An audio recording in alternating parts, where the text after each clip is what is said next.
Hey there, Drawyah here, and welcome back to X-Plane. Today taking flights in the Boeing 737-800 in Kulula colours.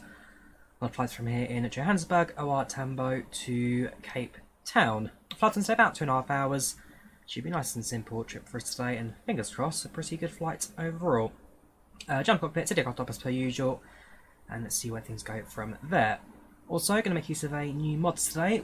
I went and bought the SAM GroundService add-on, so we're going to make use of it today. Hopefully it will all live up to the hype, but it means that we get a bit more, more realistic outlook in terms of how the ground works in the sim. So I've already downloaded data from our flight today, so we're Kulula 101 from OR Tambo to Johannesburg. Sorry, from OR Tambo to Cape Town. Yeah, should be pretty standard. That's departure time in approximately 30 minutes. Yeah, that's what I said. Should be a good flight today. Should be a good flight. So start the pre-flight, and we shall get the stairs in position. It can be stairs gates, not jet bridge gates. So what, 90 minutes to load the aircraft up? That is not a problem. So leave it in automatic mode and load the airplane up. So with the ground surfaces add-on, all it will do essentially is automate all the ground surfaces around us. Because the stairs moving up to position, you've got the baggage just behind us. As we're away in a remote stand, we'll get buses that are up to the aeroplane as well, so that should all happen automatically for us as the aircraft continues its boarding process. Hopefully, also means that the aircraft will automatically work with its load, fuel and payload balance and all that, so all that stuff will be done automatically in the sim. Just add a bit more, I guess, liveliness to it. See the doors opening there. Thank you, ground crews, cabin crews. Right, so our plane's up, so we're going to activate the turn on batteries, emergency some lights set, and ground power. I haven't actually got a power unit yet, so if we call ground power units, ground services, set chocks and GPU, and ground power on. Going to turn on the set packs to auto, get some airflow through the cabin. So probe heats to on. Set the IR switches to nav. And activate the position lights steady. That's your panel complete. Jump down to the FMS, go into line the IRS in a couple of minutes. We are currently at Foxtrot Alpha Oscar Romeo, and our stand number right now, our gates number, is going to be. Grab the park and stand charts here at Johannesburg, or it's Bravo 11. Sometimes it gets coordinates, sometimes it doesn't. In this case, it won't. Next page, grab the GPS coordinates and paste that into the IRS position. The IRS now starts to align. That completed in approximately 6 minutes. So you can see the fuel is increasing, which means the fuel truck is in position actually doing something. Fuel truck's just there. Buses have arrived. Passengers are boarding the aircraft. Unfortunately, it's not quite as in-depth as, say, GSX on P50. So passengers aren't animated up the stairs, although it would be a nice addition to have. Buses are stationary, they have load as well, passengers disembarking and entering the aeroplane.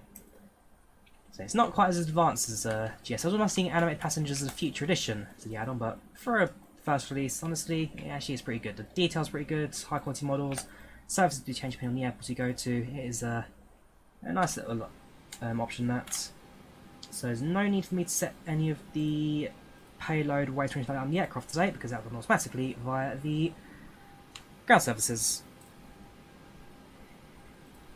Going to go to the routes, plug in our departure and arrival, which is Foxtrot Alpha, Charlie Tango. In fact, before I do anything else, if we're only passengers, might as well start passengers on PACX as well. So, base positive sim brief. OR Tambo to Cape Town, MN101, initial climb, flight level 240, just confirm the flight plan, that actually is our total cruising altitude. Quite a low cruise, I must admit, 240, but hey ho. Flight time 2 hours on the dot, with departure in approximately 23 minutes. 738 with a passenger count of 181, no Wi-Fi entertainment on board. We don't have boarding music, we have got a Kulula safety briefing. Get snacks, no meal service, customs card not required. That boarding process can now start. If we head to the next page, on this occasion we'll be plugging our flight plan in manually, so there's only a few hours to plug in, starting off with Raggle.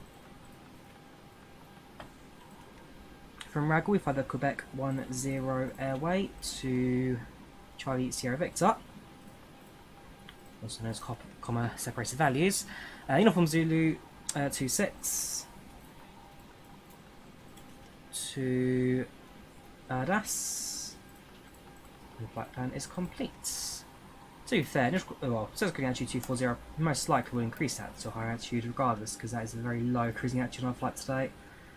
Flight number today is going to be Core 101.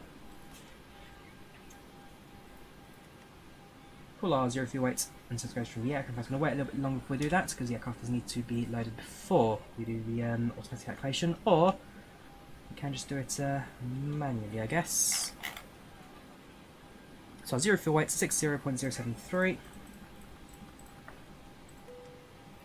Or is it, sorry, 600.73. The format right in this app? No? That's a format, sorry. I'm sure it's 103.3. 048, so my 048 is 60073. And that's that wrong. Fair enough. Well, the aircraft knows best, obviously, so we'll just base on the aircraft instead. Reserves on board today is going to be, so we calculate our reserves by taking the alternative plus the final reserve weight. So it'll be 5, 4, nothing back actually, so 7 8s. So it'll be 2, carry the 1, 14, 15, carry the 1. 5, so 5, 1, 5, 5, 5, 1, 5 today, reserves 5, 5, 1, 5. Again, I did it correctly, 5.515. Cost next today, that I can get correct, is 68. If we then go to the wind information on our flight plan today, our cruising winds, again, basing off PACX level 240. At top of climb, winds 240 288 at 42 knots. It's 288 at 42. Again, 240. We'll climb there first, and based on our, well, aircraft's rate of climb and everything, we'll most likely just climb to fly to a high level. In terms of our charts, it'll be runway. Well, so our flight plan is runway 03 left in use with Raggle 3 Alpha departure. There's no AT at the moment. I expect the whole flight to be in Unicom tonight, so nice and chilled flight, I guess. So the Raggle 3 Alpha, let's get that into the SID. They're in the right place actually. Raggle 3 Alpha, pin that. Transition altitude is 8,000 feet, and that's our departure SID here. So 03 left, regular departure, and pretty much a left hand turn onto the flight plan straight away.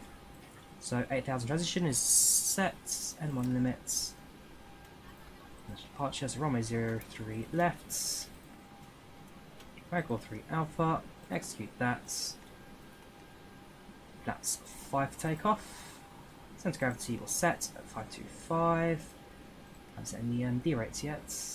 Go for performance. N1 limits, right, it's going to direct throttles, going to use takeoff 1 and climb 1 to go for mid power output for a mid climb range. Let's take off 5 degrees flaps, centre gravity set with our QNH V1 132, rotate at 133, and the V2 at 140. Plenty of runway here at Johannesburg. 4.5 kilometres long, in fact. Very, very long runway at this airport. Yeah, it's a very rich coordinates on our flight plan today. Very rich indeed. I'm not quite sure if these numbers are quite accurate in real life, but that's what the paper says. No AP just yet, Blue Bitten. We have got a little bit more to do before we get to the APU, though. Well, actually, we're not too far off that. The fuel is loaded, so actually we could start with the APU now if we wanted to. So we're going to push and hold the AP starts, wait for the needle to start moving. Hello, ladies and gentlemen. I would love to welcome you aboard our flight. When you find your seat, please be sure to place your larger carry-on items in the overhead Let's grab the bins and ATIS smaller information items for underneath the Johannesburg. front. Unless you're in a front row, please place all of your items in the overhead bins. If you have any trouble finding a location, Winds 330 at 7 knots Celsius. Ability 10 kilometers. Altimeter 1021. Dew point 14 degrees Celsius. Winds 3. Cool, so yeah, it's 1021 set, co-pilot side, 1021 all set. Yeah, you're at high altitude at the moment. Johannesburg is about 5,000, yeah, 5,580 feet off of the sea level. Feel free to use your cell phones during the rest of the boarding process, but we do ask that laptops, tablets, and any other larger electronic devices are stowed once we depart from the gate. Thank you, and welcome APU aboard. is available, so going to, well actually APU is just yet, wait for it to stabilise. As soon as it stabilises, the APU generator lights will come online. APU generator set, APU bleed set. And so the engine bleeds down the entire time, and the PACX will then turn off into startup. Like I say, slowly I'm relearning the sensor stuff, and I guess from what I was doing before, it gets more realistic to how the aircraft sets up in real life. Passengers still boarding, they'll be completed in approximately... So passenger will be done in 2 minutes, baggage done in 8 minutes, cargo done in about 9 minutes. Fuel board finished. You can see the payload weights are slowly increasing on our aircrafts. If I press fast track, it would basically skip all that and just load everything instantly, which I can do if I'm only behind schedule. Speed up the boarding process, I guess. You can see the fuel truck's done. Well, fuel's now finished, so fuel truck has disappeared. Whenever say 318 on our right hand side there. A318 flew one of these a couple of weeks ago into Paris Charles de Gaulle from Amsterdam Schiphol. Great little aircraft. Really, well, no real bulkhead. It's a tiny little thing, this. In a couple of weeks, flying the 737-600. Actually, I've got myself a really small Boeing as well to fly in the next couple of weeks. Quite excited for that one, but we'll see. Nicholas, how you doing? Welcome to the chat. How you doing today, dude? How you doing? How much you had on? Which one, flight plan? Which one? Very good, JS.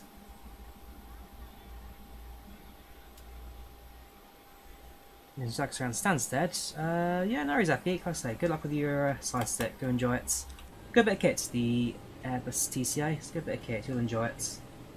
Then that becomes on. Flight directors on and on. And I'll just add some backlighting too. Well, that is obviously a little bit dark at this point in time. So if you turn on the, increase the panel brightness, increase the panel brightness. And then for that, panel brightness just behind it. And then same for you. Perfect. Co-pilot side, just on the legs page. You can say on takeoff. I want to make sure my weight is up correctly. See, now you've actually increased quite a bit. So now I have to verify takeoff speeds and 1 limits. That's fine. Takeoff 14.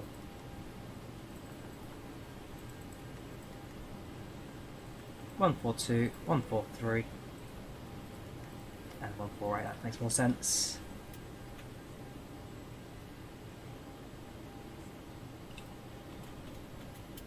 Not too bad, JMC. Not too bad.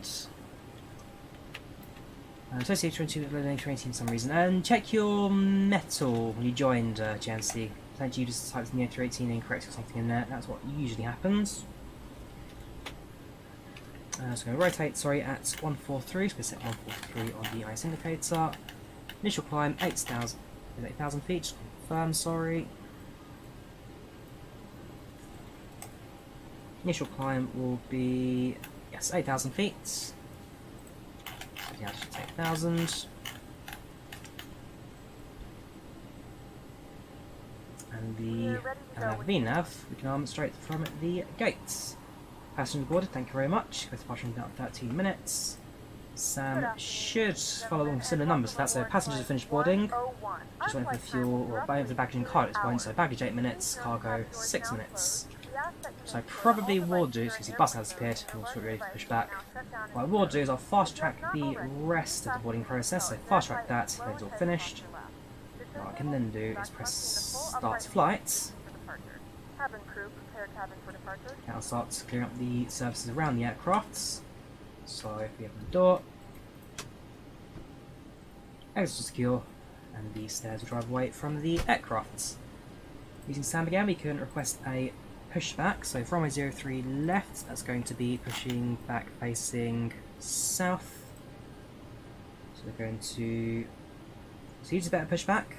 Next type plan pushback, start pushback. So we plan ourselves pushback. Good there. Plan pushback. There we go. Facing south, so craft facing to the right. Ground to cockpit. Plan acknowledged. Call me through the menu when you are ready. We will set the anti-collision lights. Let ground crew that ready for engine start. Again, set the altitude 24,000. And let us start our pushback. So back to Sam one more time. Start Ground to pushback. cockpit. Tow is driving up. Quickly announce on Unicom our plan departure. So runway 03 left, Regal 3 Alpha, taxiing to the runway via. So we're here. So we go via Bravo, holding Bravo. Oh shit, really? Bravo holding Bravo. Stand Bravo 1-1.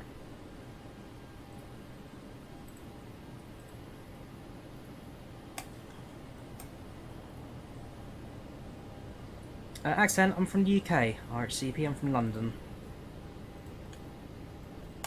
Sorry, the AppInTheAir SAM costs about €25, if I remember correctly. About €25 for the SAM 3 ground services. Yeah, and the Kulula livery does. Okay, all doors and hatches are closed. Ready to connect. Does look good, actually, I must say. This is the Flying 101 colours, so this is kind of the aircraft labelled with all the things of flight. I am an IVAO, Nicholas. The only negative right now is that there's no ATC currently booked here in South Africa, so if we were to look at Europe, quite busy at the moment, but down in South Africa, a little bit quieter, so I think it's really just me and the A318, the only aircraft right now in this entire country on mine. We may get approached later on, we may see, but for now it will just be a Unicom flight. So we are going to communicate, just not particularly with any other people live. Tow connected and bypass pin inserted. Release parking brake. Parking brake released. Starting pushback. And you may start engines. That's one thing I could do. Set the ILS as well. So 034 on course. So if we do need to return to the airport for whatever reason, we'll have our frequency set up for that as well. 034, 034. Frequency is 1103. Start actually, so off, off, engine 2 to ground, engine 2, set the frequency again, frequency is 103.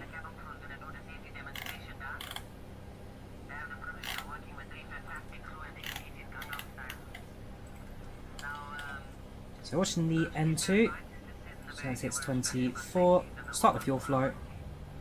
I'm just watching, whoops, for fuel pumps. So watching the exhaust temperature increase, make sure it doesn't hit the red zone. Watching the N1 increase as well, the engine power out, well, engine power percentage, that'll be output N2.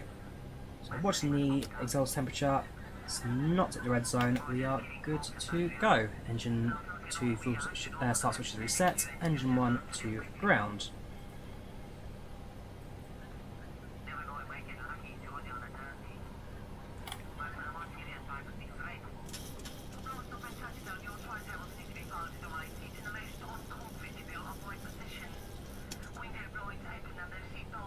Twenty, 21, 22, 23 and 24. Engine 1 fuel flow starts. Make sure it's set 7575.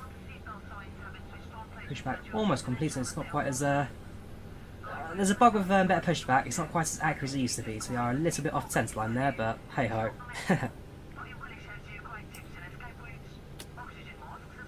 We're at OR Tambo. Operation yes. complete. Set parking brake. Parking brake set. Disconnecting tow. Stand by. Both engines are active. Can switch both engines to continuous. Switch generators to the engines. APU bleed off. Packs on. APU off and electric systems active. Do a quick systems check, make sure the aircraft is... Make sure systems are active, so elevators checked. Ailerons checked. Rudder checked. Spoilers up. Spoilers down. All good to go. Flaps down to 5.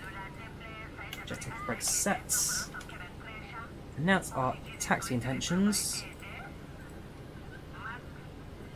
Presume the ground tug has, or will, disconnect.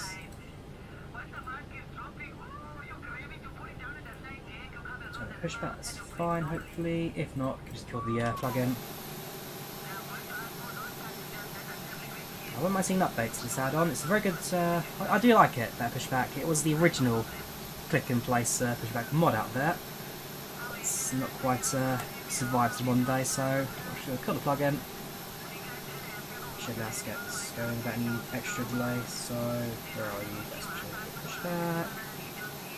Get rid of you. Thank you very much. And let's get going. Park brake released.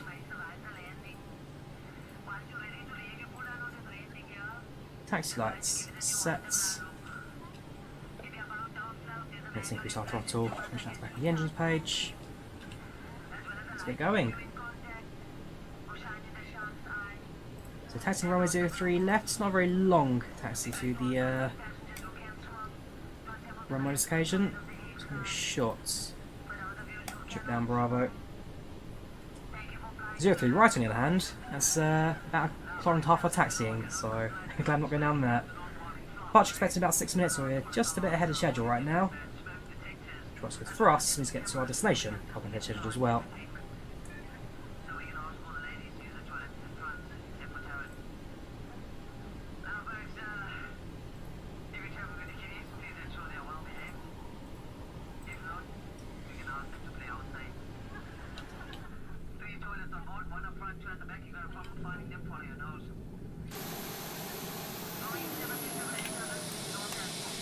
Down, thank you very much. So what we're going to do, taxi straight down Bravo, make a left hold out there.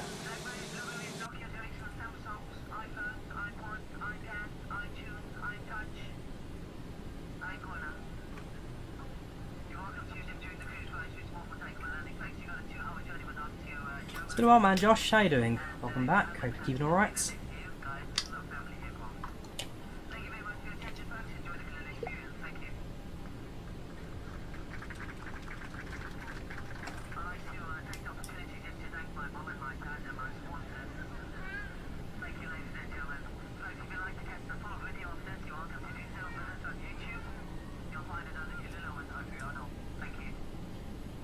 Welcome Palit Fisk, it's also been a while dude, how you doing? Welcome back.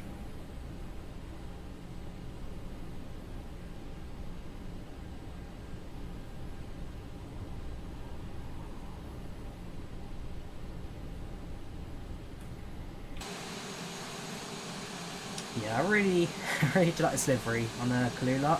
It's a special one-off aircraft, Zulu Whiskey Papa, which has flying 101 colours on it, but it's quite the scene, this. Quite the scene, I do quite like it.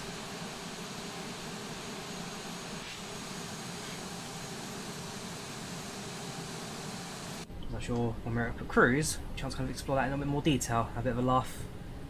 Yeah, I remember you, Josh. So it was a 787 stream I did with... I don't know if you remember you on the 787 stream a little while ago. I say a little while ago. Ages ago that now. But yeah, glad you're doing alright, dude. Glad you're doing alright. We're on IVAO, Archie. We're on IVAO today. DMMK, how you doing? Welcome back.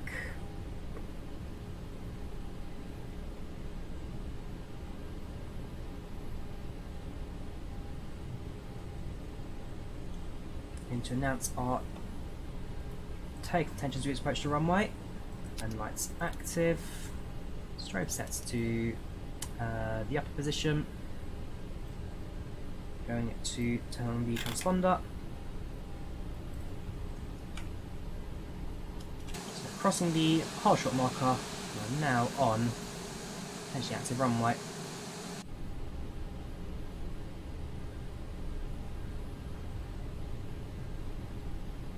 A flight plan cuts into the ILS, Elliot. Depends on the routing really. Some airports require, well, some airports, it depends on the routing, depends on the approach, also depends how busy it is. Some airports have different requirements on when you actually leave your flight plan, enter the localizer. Very nice, that peak. Very nice. AI aircraft top has IVAO. IVAO.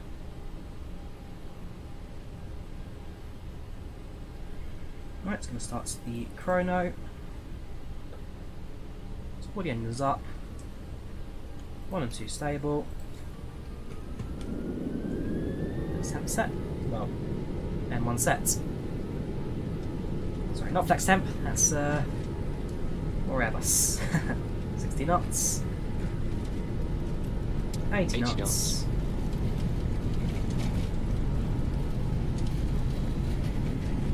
100.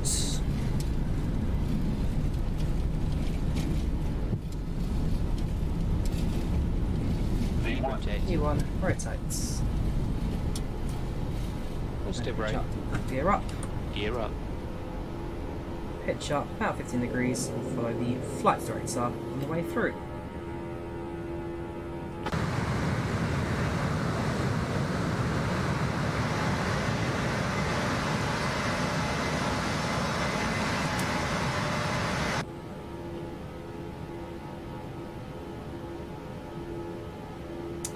Yes, so when it connects to IVAO top has, if there is traffic in the area, then it will add it. So steals pilot, steady aircraft take control, increase our altitude from 29,000 to our top of climb, which is 24,000.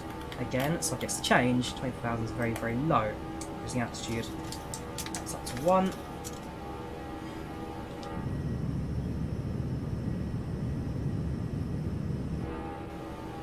And flaps up.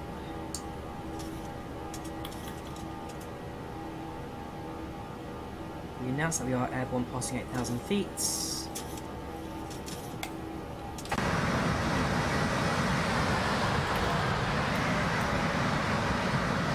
We're trying to take off front, must admit, that's a bit early in their parts, but means that we will have to slow down for the approach later.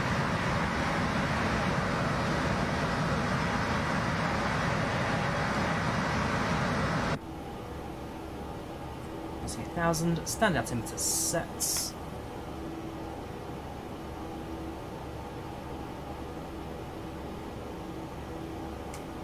And reset the brakes, lock landing gear. 10,000 feet. Landing lights off. And you're continuous. You can turn it back to off as well.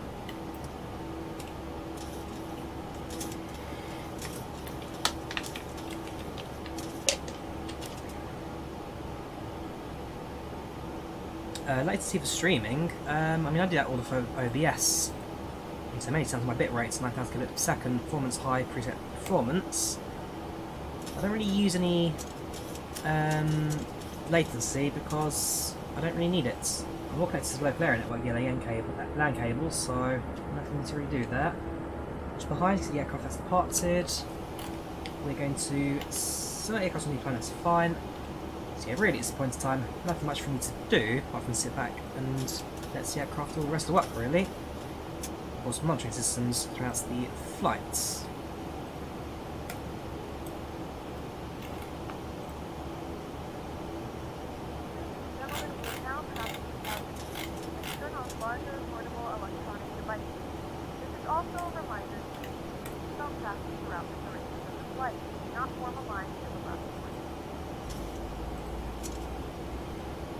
The RAM's really good, dudes. The RAM actually is really, really good. Yes, the 32 gigs I won't be your option in the end. It's done absolutely fine for me. Plus now I've got an AMD spec CPU in this. With being AMD spec RAM, it's working very, very well with each other. So yeah, it's been a while, dude, but it's been absolutely great. Thank you very much for the advice there. That one, very, very good for me. passing through 16,000. We've got one last left-hand turn to make, so we'll let the aircraft do this left-hand turn first, and then it's pretty much straight down path all the way to Cape Town. Meaning now this aircraft, well, it's obviously got a sign, as I heard through this back. Once we're done this turn as well, we'll go through the passenger machinery, see on board our flight today, and see if there's anyone worth to shout about on board. Last person, of course, we had that was worth shouting about, Jackie Kennedy, the wife of late President John F. Kennedy, from a flight out at JFK International, of all things. Favourite airline, Thug Buck? Probably Ryanair. Probably Ryanair. Favourite routes interesting World 2, either Great Western Express or Southeastern High Speed, because both routes have a good variety of high-speed passenger, commuter passenger, and freight service as well. They're very good for the different links. The Southeast route's longer, of course. Great Western, though, more of a commuter, slightly slopper, but they're both really good routes. I do recommend them. Southeastern, High Speed, or Great Western Express. So they've got a good link, a good mix of high speed, commuter, and freights. Level 200. Turn off the seatbelt start in the channel mum, did I know? Whoops, okay. I guess PACX did that for us anyway. And it's going to be part of an airline who do I fly for? Not too sure, I must admit, Nicholas. A lot of airlines for a lot of different reasons. So I don't really know too much about how they all work to really give a shout to anyone specific. So let's go through our passenger machinery. Let's see who's on board the flight today, who's on this aircraft. So we're in almost full house, and there's only the, what, 1, 2, 3, 4, 5, 6, 7, 8, 9, 10 empty seats on board. So we've got 181 passengers. 189 seats, so it should be, hang on, 181 passengers on board. 109 seat capacity, so it should only be 8 seats empty. 1, 2, 3, 4, 5, 6, 10. Have we got, oh sorry, passenger toilet right now, of course. So, yeah, 8 seats empty, because again, these two are toilet at the moment, that's fine.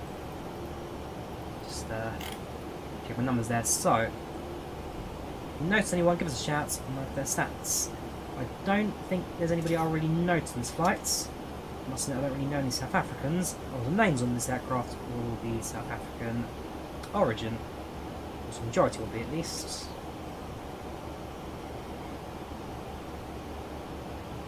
I understand the answer is no. On this occasion, the answer is no.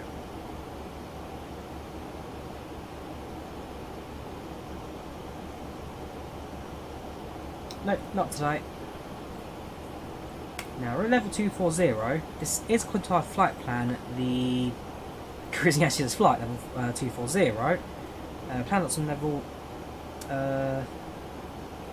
payload cargo limited by maximum landing. Really? So the aircraft's limiting us to level 240 because of our landing weights apparently. If I were to have a look, whoops. If I were to have a look at the, let me go back to map mode. What do I press?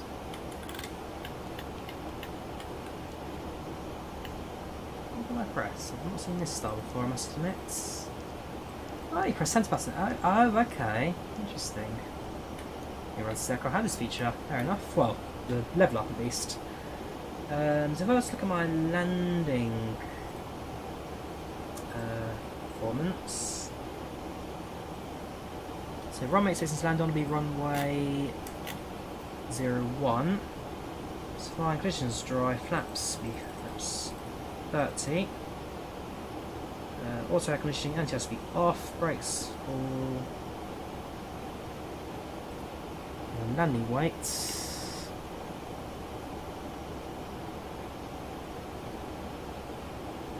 66361. Should be 66.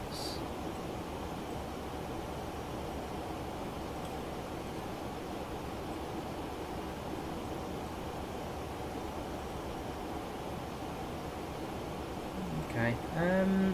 Tell you what, we'll increase climb. We'll go to level 300. So go for a low cruise. It's not particularly that slow. So go back to performance. 300. Insert that. Execute that. And set the altitude to 30,000.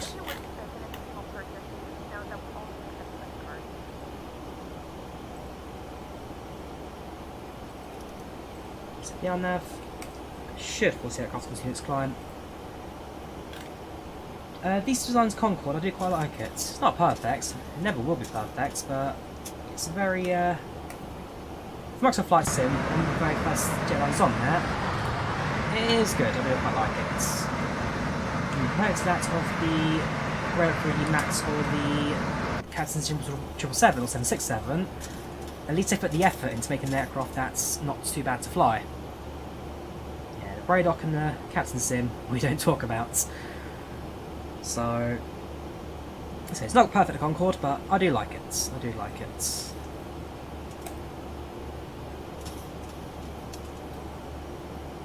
So far so good. Continuing the climb. Take the transition Drawyah if you want to stand 0-1, take over City Bowl, 6,000 feet, and over Table Mountain. I'm not using any fancy scenery, I'm afraid, for the approach Calvin, just a freeware Cape Town scenery, so I don't know if, well, we'll certainly see, I guess, the hills and terrain around it, just nothing particularly exciting, I don't think. To be fair, flying for scenery, I'd be on Microsoft Flight Sim. The only reason I'm doing this flight in the 737 right now, say at South African Airlines A320, is because there was a flight request from Nicholas. But I say it's an airline I've flown with for Kulula. Certainly seen the livery. We've all seen the livery. Quite a fancy one this. So it's nice to get taken out for a spin today. It's not a bad route either. So an hour and a half or so in terms of total, well, 2 hours total flight time according to the expected arrival. In reality, ITA 2107 Zulu puts us at an hour and a half-ish.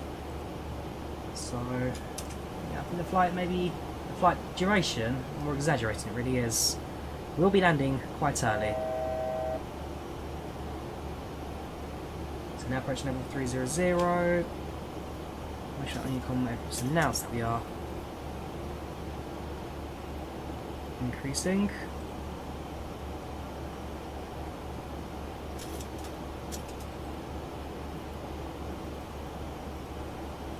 Traffic, the aircraft that was behind us, about 20 miles to our rear, so again, that's them really to run in collisions, I guess. And the 300 aircraft will hold. Yes, the Condor colours. I must admit, I don't mind it. Condor colours. I can kind of see where they're getting at when it comes to their beach style, I guess. But for me, it's, well, it's not Euro white. It's actually their own livery, their own design, their own style. I can understand why people don't like it, but for me personally, I actually don't mind the Condor livery. It's nice to see something a bit different, a little bit of a new style, something we don't normally get to see. So, no, I'll say, I do quite like it. Yeah, tried it, Roberts. It does not take tracks. It does not take tracks. It didn't really solve it for me, he just told me how to type it down, which, to be fair, I already knew that. So, for example, I don't know, 4015 North, probably actually would work in this, because it actually exists. There you go. I know how to type out a track. I've always known how to do that. The Concorde, default 320, or, yeah, default 320 FMS in Microsoft Flight Sim does not take coordinate tracks. Nothing to be fixed, and it doesn't actually work. Regarding the Condor livery, there is always two. One that escapes the mental hospital and the other one that approved it. I like that. What can I say? It's not the most popular livery, but I like it. I actually would find myself in that aeroplane.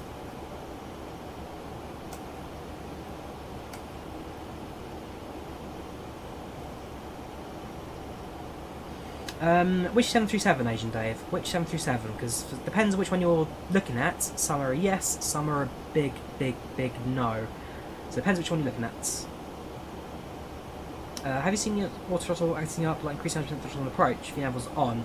If you're doing that archive, it's probably because your speeds aren't set quite correctly, or if you say lowering landing gear, setting your flaps, or the headwinds are changing. There are reasons for why your speed will increase, so yes, I'd say I have seen it. I wouldn't say it's acting up as such. What routes do you have in South East and Javelin on timetable? What should we mean by that, Elliot? What routes do you have? I mean, if South East and high speed, well, South and high speed, it's London to Faversham and back. Clear deliveries, one that's it. To be fair, Robert, I mean, when PMDG released theirs for Microsoft, I mean, I could do it explain as well if I really wanted to. What are they called? My favourite liveries with any airline, Nokair. They are an airline based in Thailand, and all of their liveries are birds. And every single aircraft has a different style of bird. And I really, really like this livery. If I ever go to Thailand, I would book a flight with this airline just for the sake of ticking it off the list. That's 320 actually, ignore that one. I think real life liveries. Yeah, Nokair, every aircraft they have, it's a different livery. And the ATRs as well, the ATRs are all different liveries as well. Try to find an ATR example. Where are you? There you go, Nokair, that's a clownfish design. I like that. There you go, ATR as well, got different birds on the ATR. So I think the 737s are meant to be, actually it's mixed between, like, I guess, male and female birds like, but I like these airline lots for their livery. I like them lots. Nokair, if they ever go to this part of the world, I'll definitely be flying with them, just for their livery. I went to Eurotunnel today. Very nice, Elliot. How did you find the experience? I was on it about 2 weeks ago when I came back from Paris.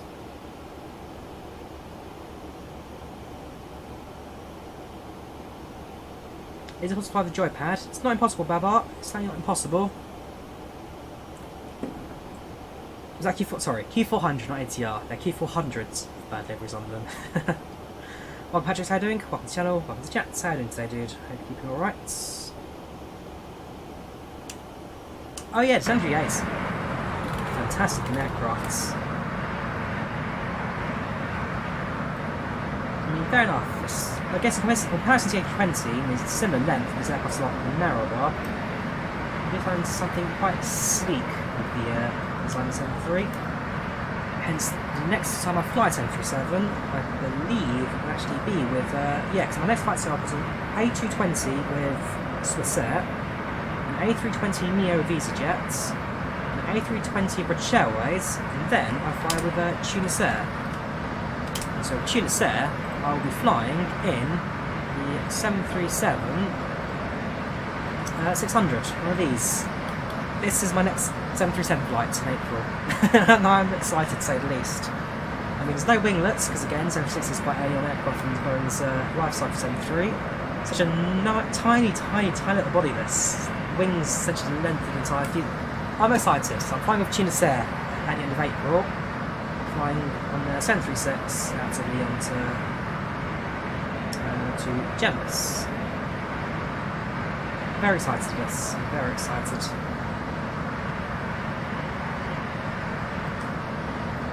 I've been on the 737 7 and 800.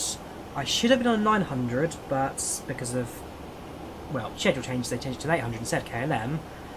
But, yeah, I've not been on the 736. It's unlikely I ever get many opportunities to fly on the 736, so I chose to kind of jump onto that one. We are in the capital region. Well, I've got to just leave the capital region now. So this is the, so yeah, we're outside Johannesburg. This is the capital region here in South Africa. And we have kind of just exited it now. So we're heading towards Cape Town. Next big city in front of us is going to be Kimberley. For now, we are out of Johannesburg. And it's our cruise 4300. Landing time in about an hour and 15 minutes. What's current schedule? 1 hour and 15 minutes. Progress page, you see ETA is set as well. I like time right now, so I'll use that. Might live stream again, well, should live stream again tomorrow, luck. Gonna fly the A320 tomorrow, I believe. Yeah, we'll stream later this week, tomorrow, probably Thursday. I'm not sure about Friday.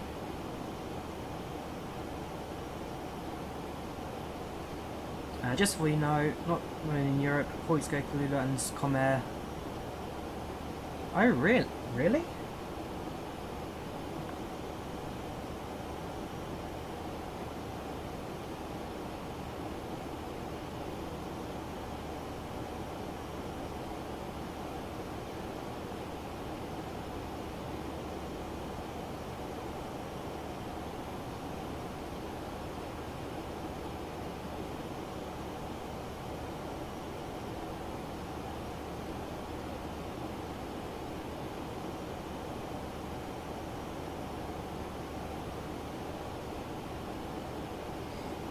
I didn't realise they were grounded. Fair enough, I guess we're going to have to return back to Johannesburg now. Whoops. Yeah, so Kulula and Because I know ComX, they operate British Airways colours. Well, they operate in British Airways colours. They operate on behalf of BA in South Africa. More than a week due to unscheduled safety issues. Oh, so are they flying now? Has that finished the groundings, or is that still taking place? A320 flights under 90 minutes. I don't know, London to Paris. That's about 1 hour. Going on holiday very soon. Going to fly to Nigeria, Johannesburg, Cape Town.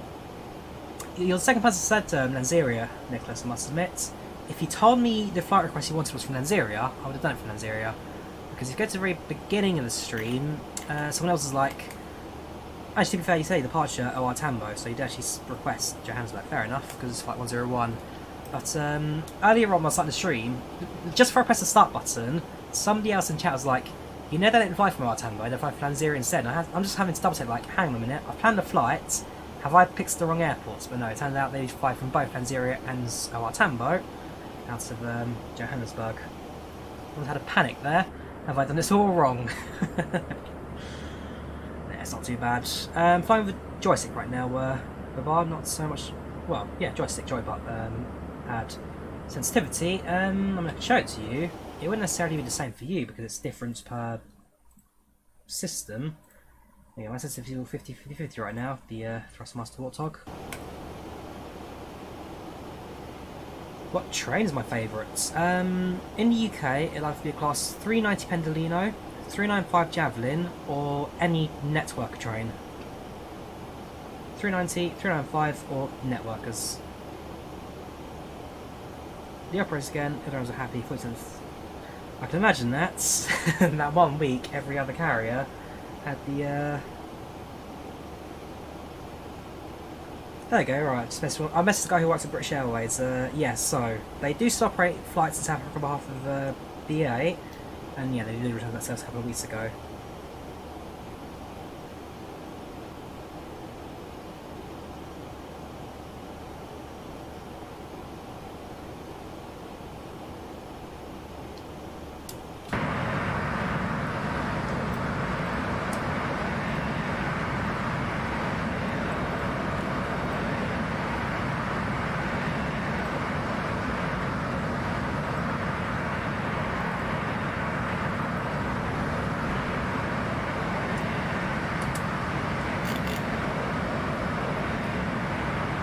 That's taking the mouse as well. The answer is no, in screenshots.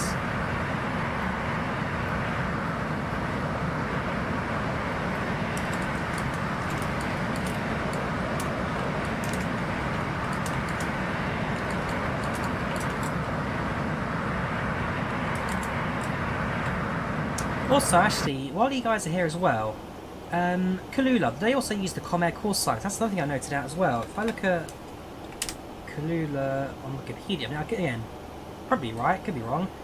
Call sign is also Comair, so are they also owned by Comair or part of Comair, or do they operate? Oh, there they go, right. Kulula's host is Comair. Operates. Oh, okay. Don't worry, I can Google the answer myself. So yes, it is owned by Comair. They are franchises of British Airways. Although the British Airways franchise Southern Africa Comair suspended operation 2020 due to financial issues, COVID-19, and then they returned back in December. Okay, yes, there you go. They are owned and operated by BA.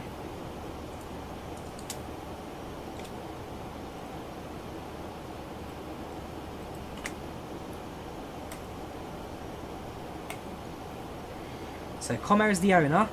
British Airways are kind of a subsidy franchisee owner kind of connection between themselves and Kulula. Oh, there you go, then well you know. So I'm sure one day I'll make so down to South Africa. It's a place I want to visit for certain. And yeah, I'll be sure to take the time to understand as well. Yeah, I've not done any flights into Iran recently as such, odd ones, but I'd be open for flights in that region if people want them.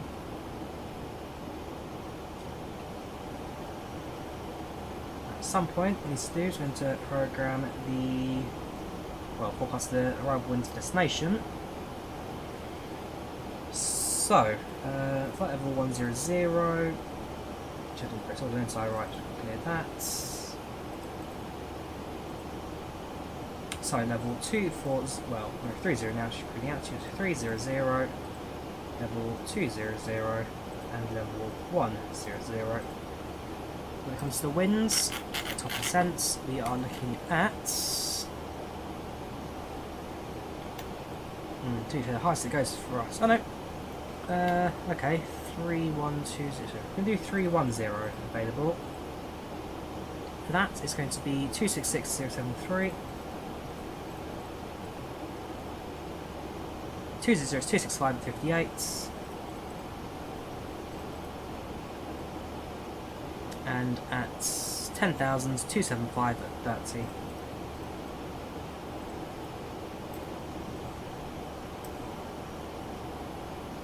As for the approach, we'll be looking at runway, so 01 I say on approach.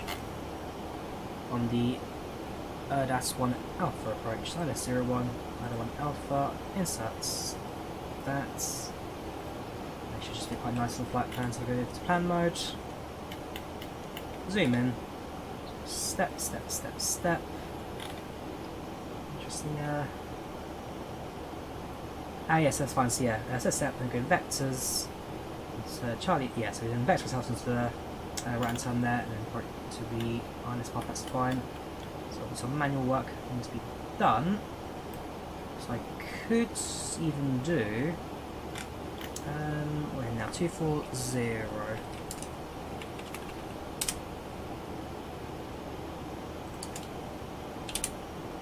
So we're heading now, well, 246 to be exact, so let's cover the straight path the rest of the way. Let's tell me the exact heading. Can I remember how this is done? Good question, Drawyah. The answer is no, but I have got something to help me if I can try and find it. Yep. And that is this.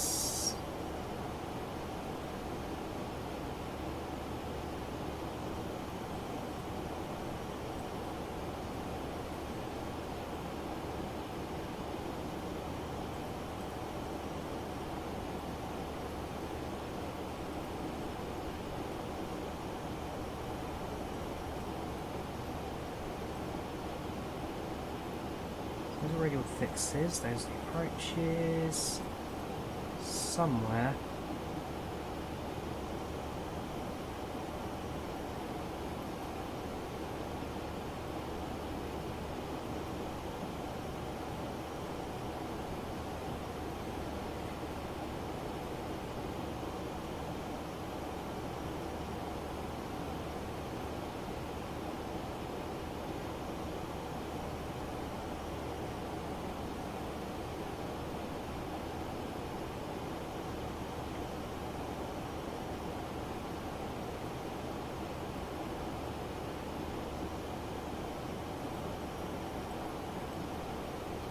Back to me. Here we go, right, so if I take the last waypoint for the vectors, so Hotel Hotel 605 Hotel, and what I'm inserting is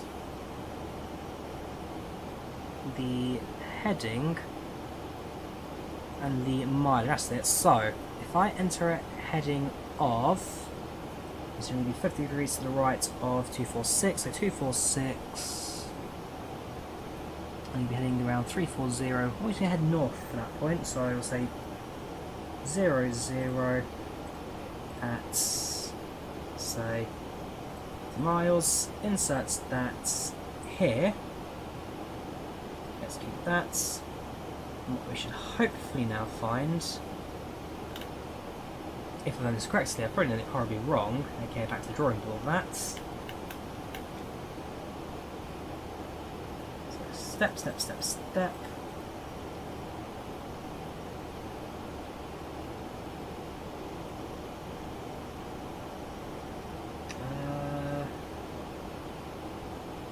Yeah, let me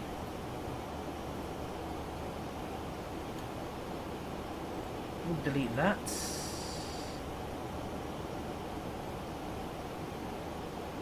That's not worked at all.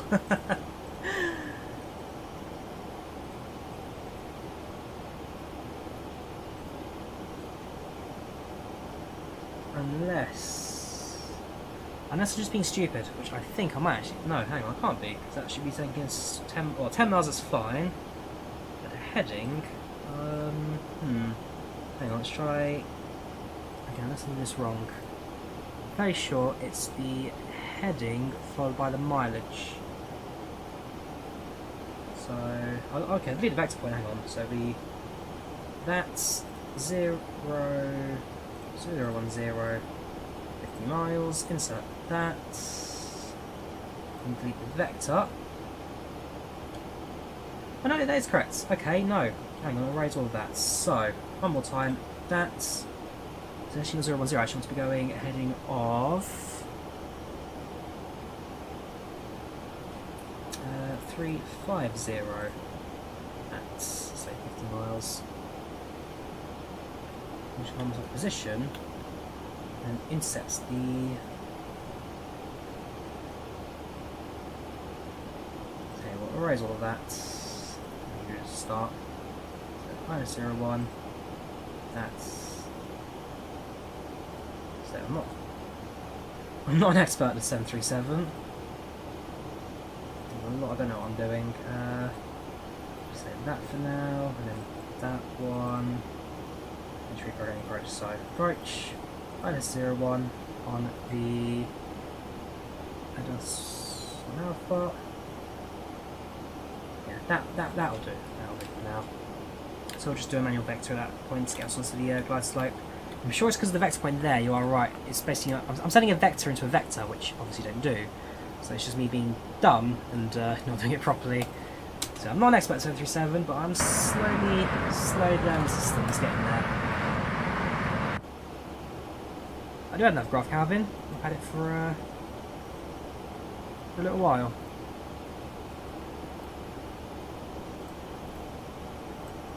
Get rid of all the tasks I don't use anymore.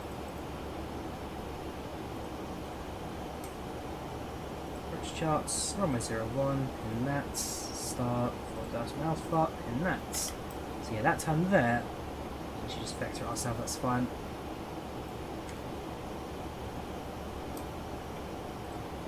Do I ever simulate engine failures? Not particularly, Thug Duck, not intentionally. And Xeria and OR Tambo about 50 kilometers apart, cheaper air flight usually available in Xeria. Same as Ryanair, I guess, all the non-city centre airports they use. Like so, London, Stansted, and Luton and Gatwick and everywhere else, a million miles away from the city centre.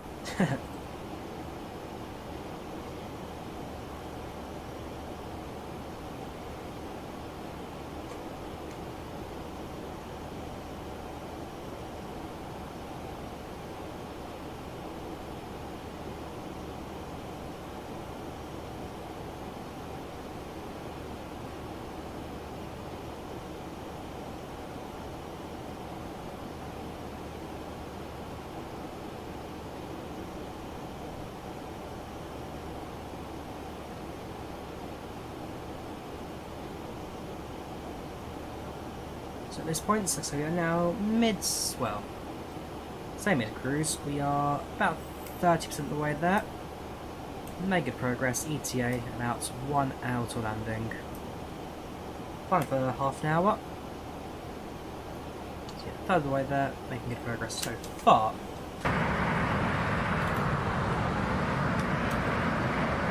As for the traffic that's around us, they are now about 20 miles behind us, so they're keeping this distance fine. So far, so good for our flights.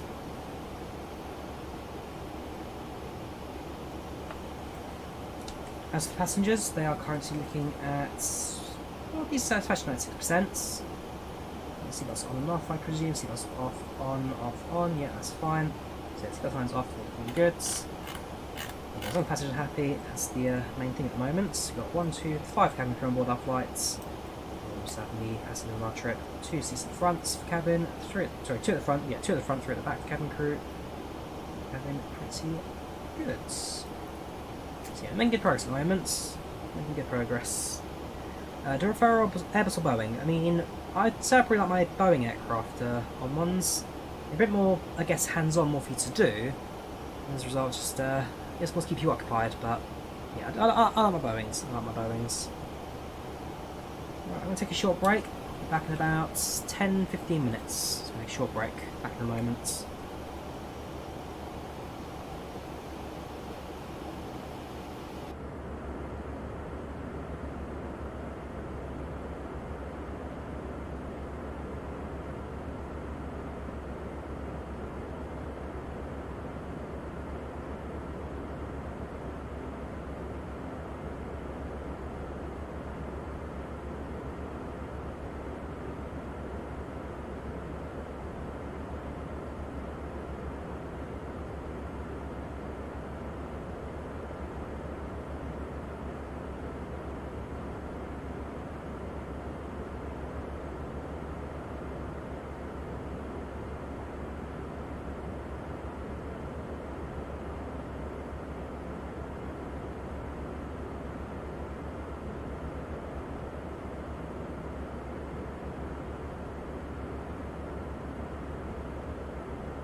Hello again. Back in the cockpit. Let's carry on our flights. Quick look at the progress. We are just approaching the midway point now, with 45% of the way into flights. Making good progress. ETA about 10 past 10 UK time. 227 Zulu.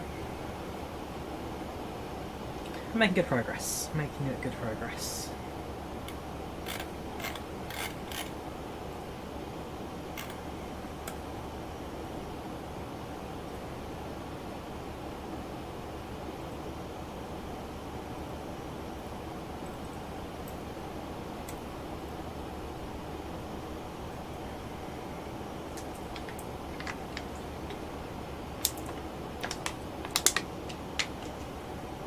And how about you guys in chat? So you guys keeping well? Hope you're all keeping alright.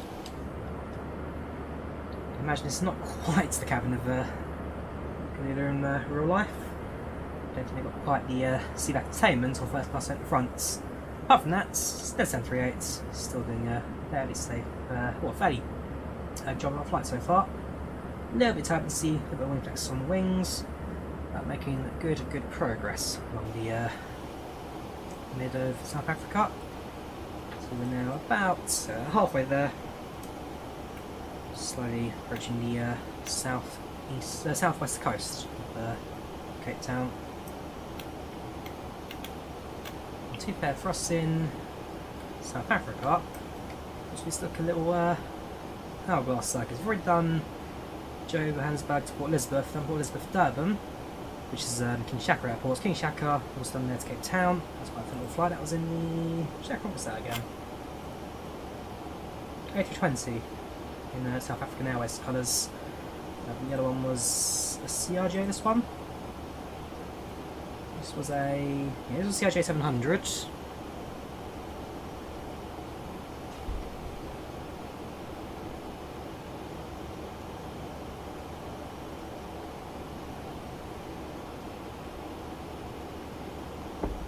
And the other flight one here was done in a, I'm sure it was a CRJ as well, to be fair, or 320. Well, apparently there is none. Strange. Airports FAO. Let's have a look.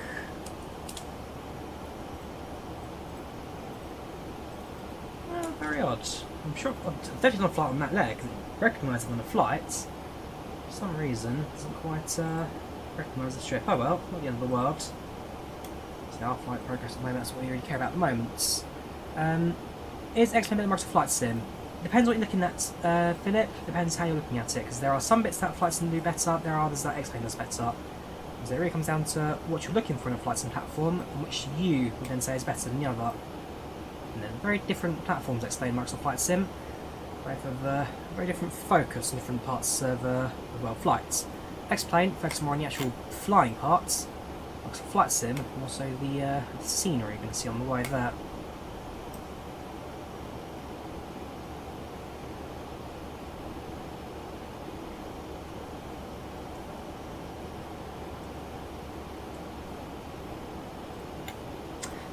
Caravan, that's the one. It was a caravan flight I did from Cape Town to Port Elizabeth. That was back in the days of pre-release, wasn't it?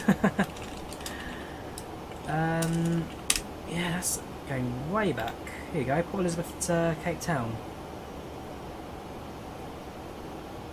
Yeah, let's skip.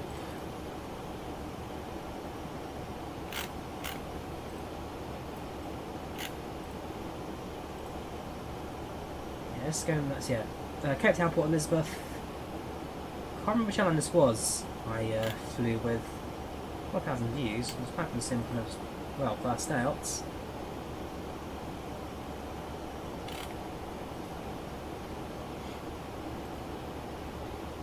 Cruising like 10,000. It was a good flight, actually. It's got some really good views of the scenery up close on the way there. If we say, Chris, we're in the Kulula Flying 101 colours today.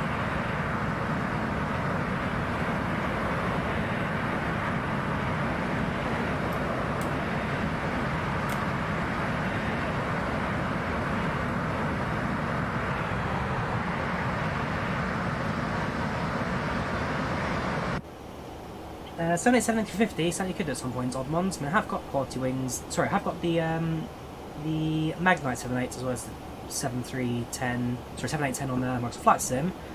850 I have got Flight Factor as well, so at some point I could always dust that one off and get into flights. We'll see. We'll see. So that's an option to do. Now, how much aircraft does she? Well, how much was fuel in the airplane total? 12,411. Yeah. Fuel like hang on, this is in pounds. If I say that's kilos, that's pounds. Personalisation, displays, systems, displays. Where'd you get the weights?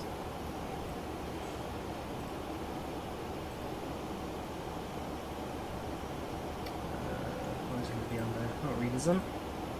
Copy, there you go. Kilos. So 3, 6. Yeah, no, that's about right actually for fuel.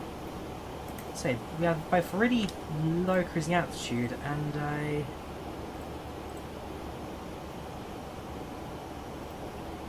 really high amount of fuel. My guess is like this, well, 2 legs without fueling at Cape Town, which is not unheard of. Airlines do it for operational reasons, where they'll fuel for basically 2 legs in one go, and then fly 2 legs without fueling in the destination. 797.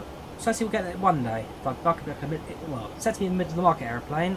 That's what Boeing looking at in terms of its research and development at the moment. It'll be a middle of the market aeroplane, the 797.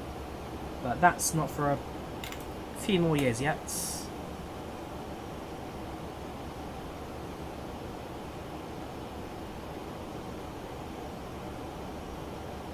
Freddie only gets to get it by paying for it, Ismail.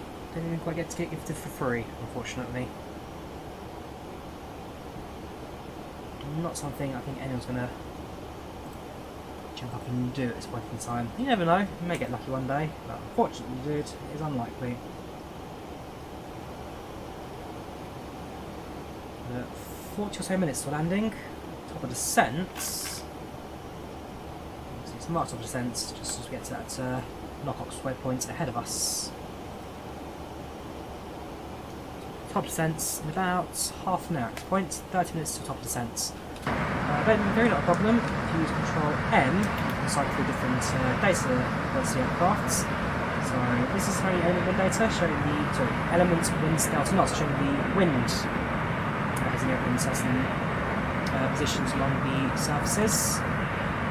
This is forces are showing what's generating lift and what's generating drag and, well, it's basically sensors. The wings, just lifts, the rear wings, which is going to set at this time, from the aircraft flying at a steady altitude.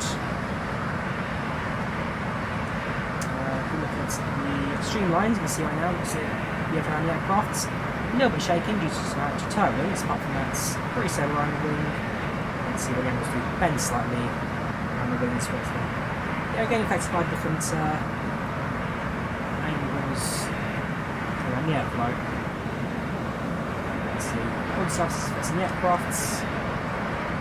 Behind us, the weight has been generated. Being 73, those winglets just take a while for them to actually grow into anything larger, but even then, they do slow down quite a bit by the time they get there. So, winglets do help with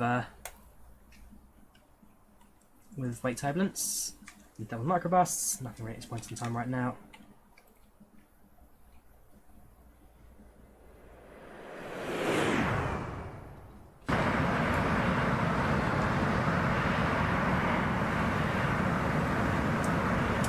How do you top descent? Let's mark on the aircraft for you. T/D, top of descent. The FMS, go to progress. It will show you your top descent, time and distance to go for your forward as well. So your aircraft will show your top descent both in the FMS and on your navigation display.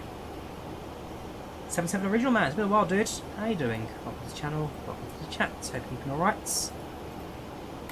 We've had a good couple of days.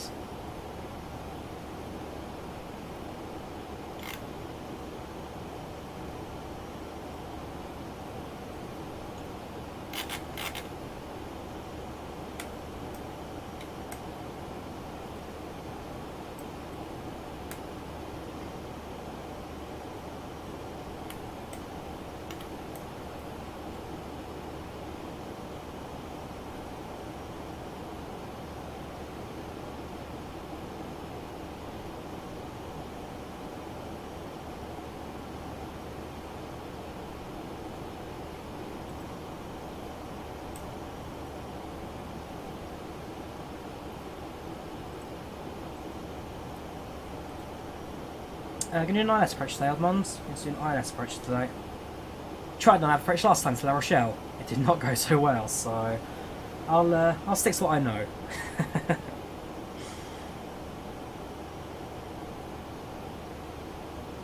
I mean, the 737, I'd say it's more manual than the A320. I mean, the A320 tells you it's top percent and everything as well.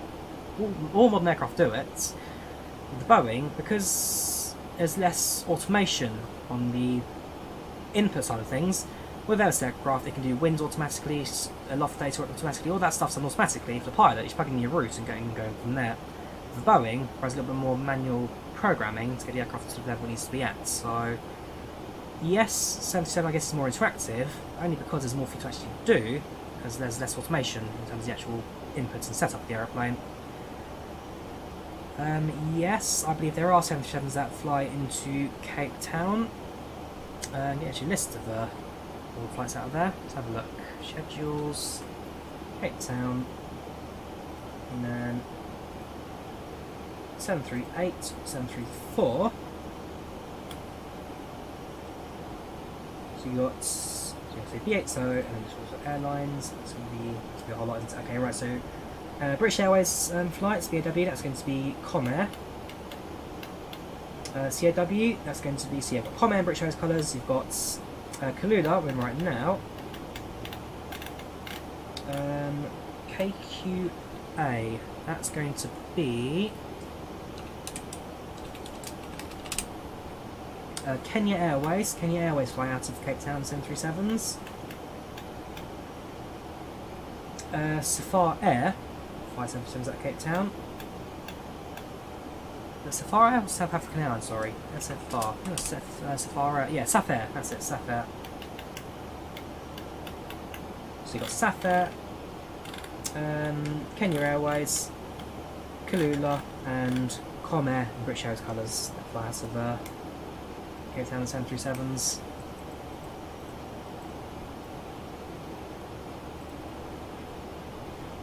And Mango, yes, sorry about Mango. Mango also fly out of there as well. KMDG, no release dates yet, Captain Tax. You know about it because it'll be all with news sites and everything. As it stands, there's no release dates yet for the 737. You have to be a little more patient for it. So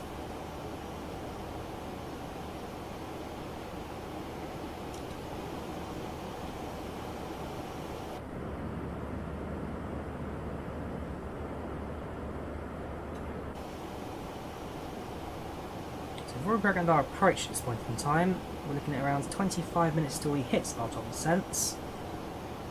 Otherwise, yeah, the flight itself is pretty good. Satisfaction 94%, passengers pretty happy. We may get another snack service later on, which will increase the satisfaction further.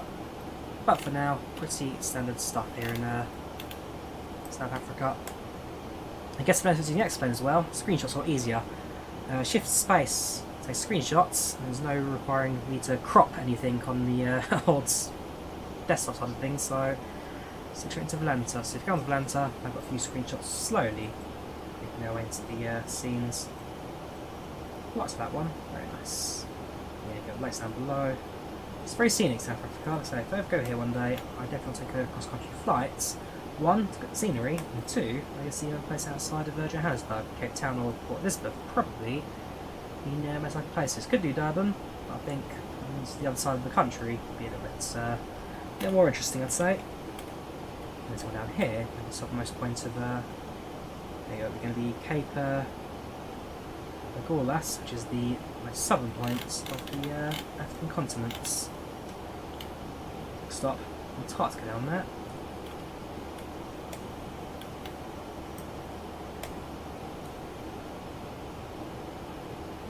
Do you use... Oh, must have new runway 27 left. Welcome.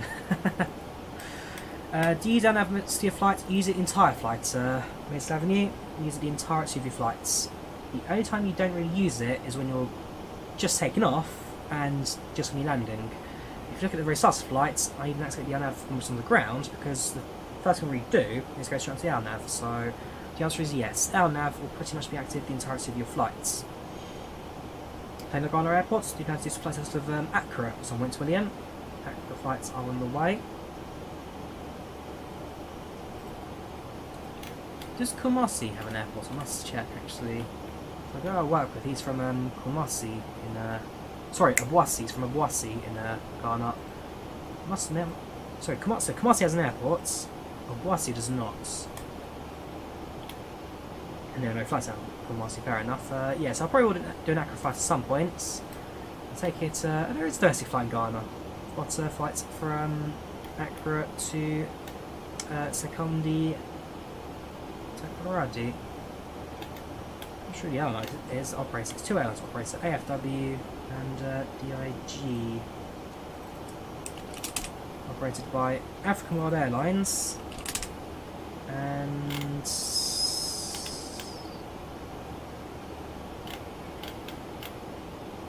no, I'm not sure who DIG are. Delta India Golf.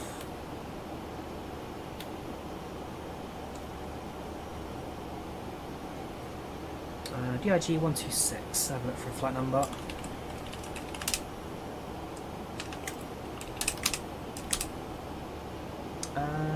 Accra to Takoradi, PACX.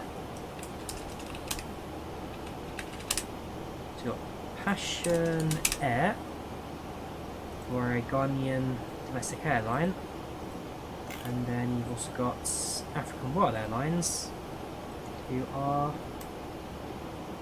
also based in Ghana. There is one domestic airlines, AWA and PACX. Q400, Q400, Q300, and number 145, interesting. And they operate out of Kumasi as well, actually. Kutoka, Kumasi, Takoradi, and Tamale. Africa. No. And then PACX, they operate Accra, Kumasi, Tamale, Takoradi, and what? Well, there you go. Apparently Ghana has two domestic airlines. Did not know that.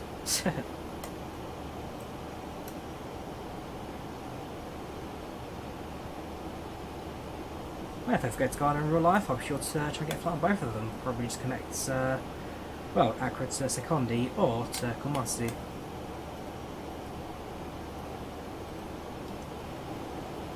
Which do I prefer actually, Microsoft Flight Sim, Lucas? It's tough to say, because when it comes to flying, Microsoft Flight Sim certainly looks better.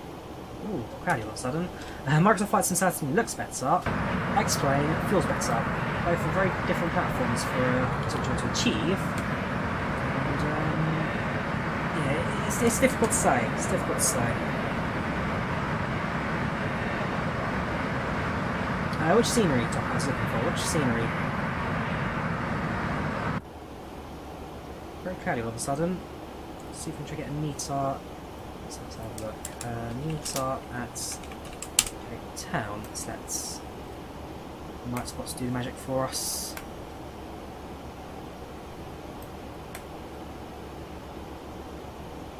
Hopefully. There we go, right, it's Cape Town weather, thank you Nightbots. So it's 3208 knots, plus invisibility, scatter clouds at 4000, 14 degrees grades, 2.12, QNH 1017. So it could have rained actually to run as well, it's quite close to 2 points. Yeah, scatter clouds at 4000, coastal airport, so we won't use too much wave altitude, but certainly one thing to be weary of. QNH 1017, so I should sort of set the altimeter. 1017 on this side, 1017 set on this side. So far so good.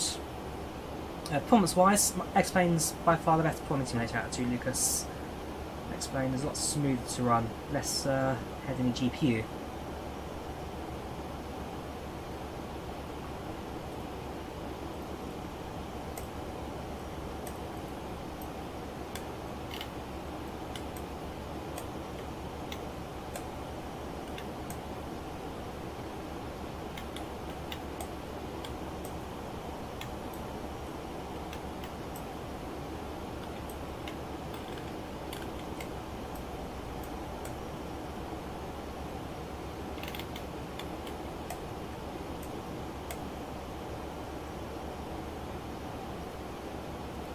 $160 miles outside top descent.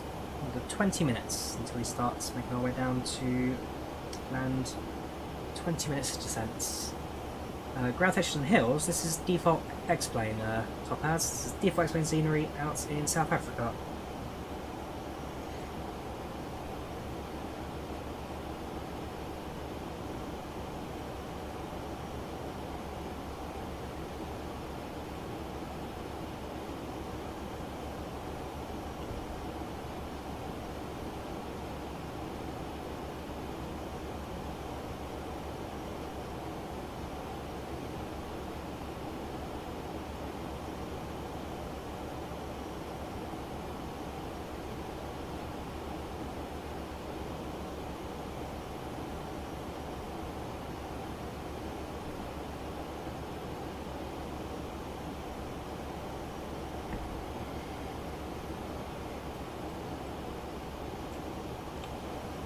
Already programmed our expected winds on arrival. We forecast our winds at 310, 200 at 10,000.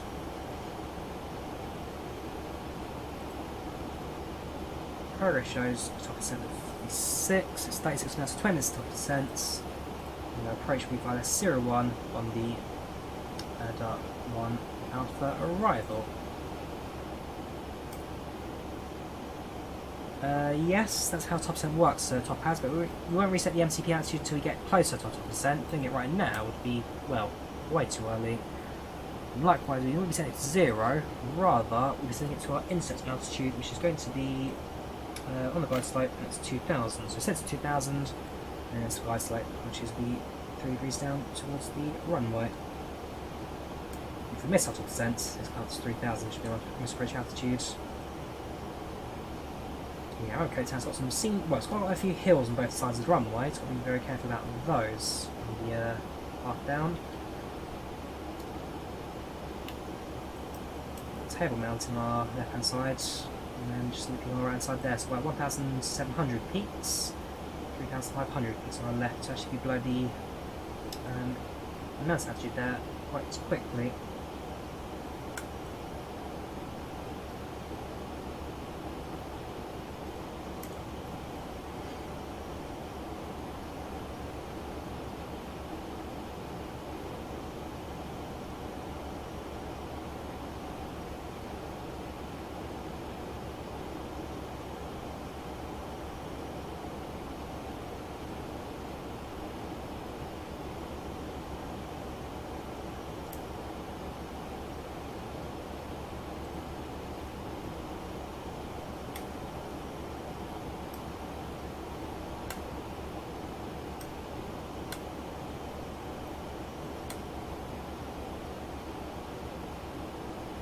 I have tried the Vinavonici 2X Topaz. It's very, very good. Top descent marker, very handy to have, and then yeah, craft will descend throughout different stages with its speed manager as well. Very handy, very, very handy.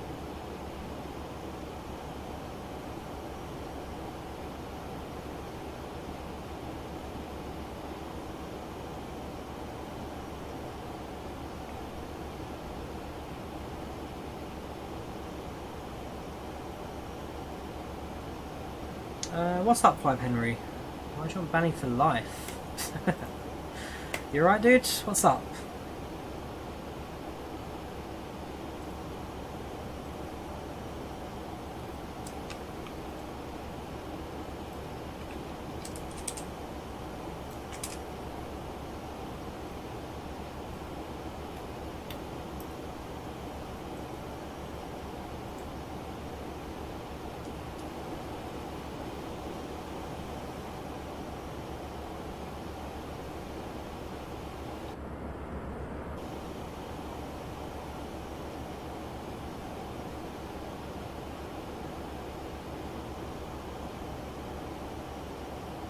Was it you I called dumb last stream? Somebody else was calling dumb. Which probably just jumped onto the bandwagon, wasn't it? X-Plane level Microsoft Flight Sim. Depends on what you're looking for, really, Austin.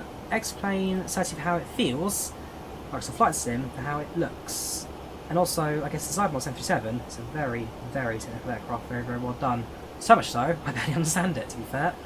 It's a very, yeah, I like it a lot. I like it a lot. But if I had to choose between one or the other, probably would be X-Plane edging it, to be fair. just because systems-wise these aircraft are really, really good and technical, and the sim feels a lot better, feels a lot more realistic when it comes to the controls. It feels more like you're flying an aeroplane rather than the element theory as the aircraft's body.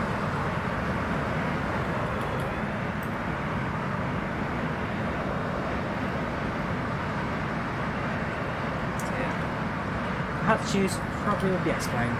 But Microsoft Flight Sim, I guess, for me, unless you're trying to get some more views, it's not a bad platform either. I mean, yeah, it's got more views than Microsoft Flight Sim because it's got a better visual thing for you guys watching the channel, of course. That's got a lot of people streaming Microsoft Flight Sim at the moment. It's not a bad platform, it doesn't feel terrible. I mean, compared to like FSX and P3D, which really feel like you're on train tracks the whole time, Microsoft Flight Sim is a massive improvement on that. And again, not to say P3D is supposed to be a bad platform, when it comes to the aircraft technical level, also very good, but dynamics are very behind because it's not a platform.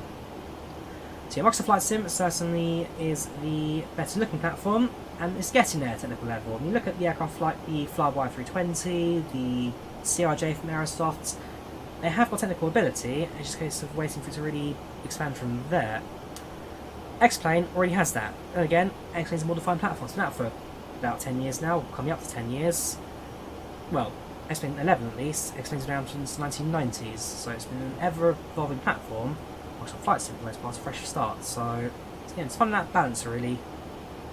But I like both platforms. I wouldn't say one really over the other. Microsoft Flight Sim gets more views on this channel. I think most people who watch the channel probably prefer Microsoft Flight Sim over X-Plane. But time will tell with that. No worries, Henry, you have a good night. You can fly with control X-Plane. You certainly can do a sim. Not the most recommended option out there, but better than mouse yoke. No 7472 X Independence, glad you found it handy. Let's all check this.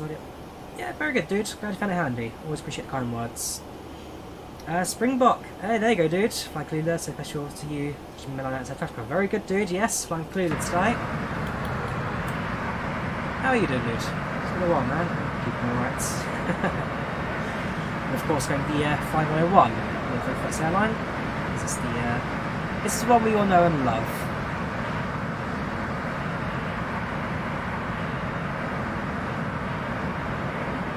The default 787 Flight Sim is easy stuff compared to LevelUp 737 cars, but again, actually fair, I mean, most of the start checklist is pretty much defined in 787. Bleeds are automatic, no need to set any of those. I guess most switches again a bit more automated than 787 because it's a new aeroplane, new platform. So, but balances out. 737 is quite an old platform now, 1960s aeroplane. With just, I guess, more one systems strapped in where they could. I've been in the cockpit of a Max in real life. Flew with, well, I've been on 2 Max aircraft now, both with Ryanair. One Ryanair Irish registered, one Maltese registered Ryanair aircrafts. The Malta one was about, like, was it 11 days or something like that when I flew it? So 15 days old when I flew it when Ryanair's first delivery. So that was a very new aeroplane there. So I have a brand new aeroplane smell. But there. So then I've flown several times Ryanair in 73 Max. I have seen inside cockpits. Again, it's very much the same as this, just with bigger displays. And that's it really. It's just the 737, bigger engines.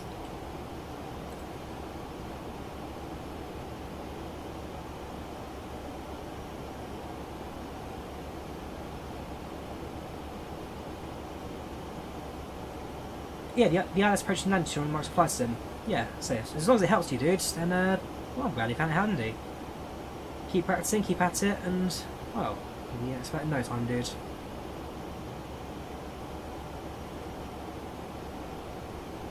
Top descent, 12 minutes. It's time now. 12 minutes till we descend. Not too bad, feature eclipse. Not too bad, I guess. Try 73 Max, Michael. Like I say, I'm not keen on the Mac design team aircraft, going back to the days of Walter White and how that one started. It's an aircraft I'd rather not go too much into. Same with the Braddock 3D Max. Not a very good aircraft at all. I want to wait for something a bit more official to come out, I guess, when it comes to the Max. Yes, Scambin, yes, still waiting for that Malta flight. We'll do it one day, dude. We'll do it one day. Promise. when the PMDG73, as you know, because when PMDG73 comes out, you have to go to 737-800, and that's when you get proper Ryanair flights to get to the mortar air. We'll do it, dude. We'll do it. This is always Air Malta, the national carrier of the islands. Welcome back, Elliot.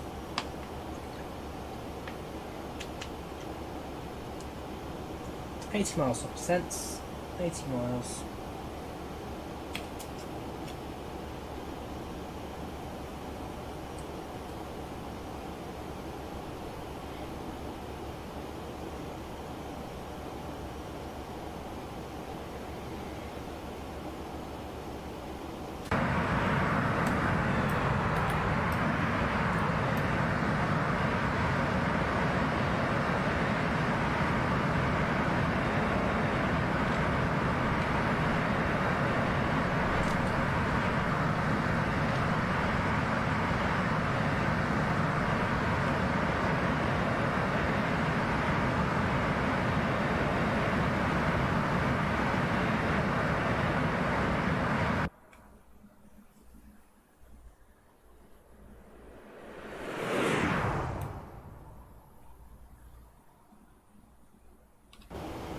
If you're into system spec, Austin, then yes, X-Plane does require less system spec. It's a much easier platform to run.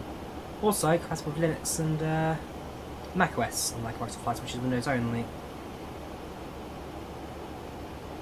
Yes, John Doe, this is Enhanced Skyscapes in use right now. Enhanced Skyscapes providing the clouds in the background you see at the moment. Very good add-on. Do recommend it if you're looking for better clouds, I guess.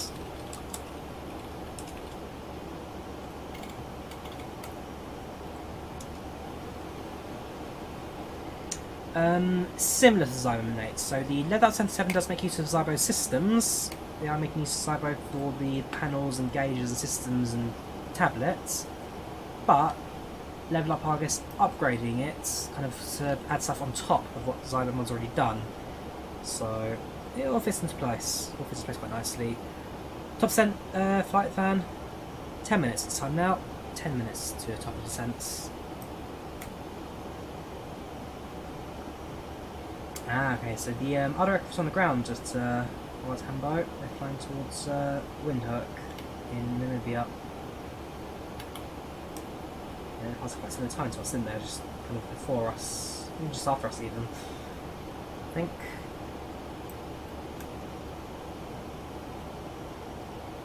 All mods, John, in the description below. You can see what mods I'm using, all in the description. I don't really use too many visual mods in X-Plane. Maybe I guess a freeway scenery on the partial arrival. For the most part, it's pretty much vanilla this platform. Also, I guess I don't use any fancy colour enhanced mods either. I do use OBS to change the colours a little bit, I guess. Just I guess add a little bit of filter. So this is original colour. This is filtered colours, I guess. Just again add a bit of flavour to it. But I don't use any ENB, and I don't use any reshape in sim either. Just default colours, default everything.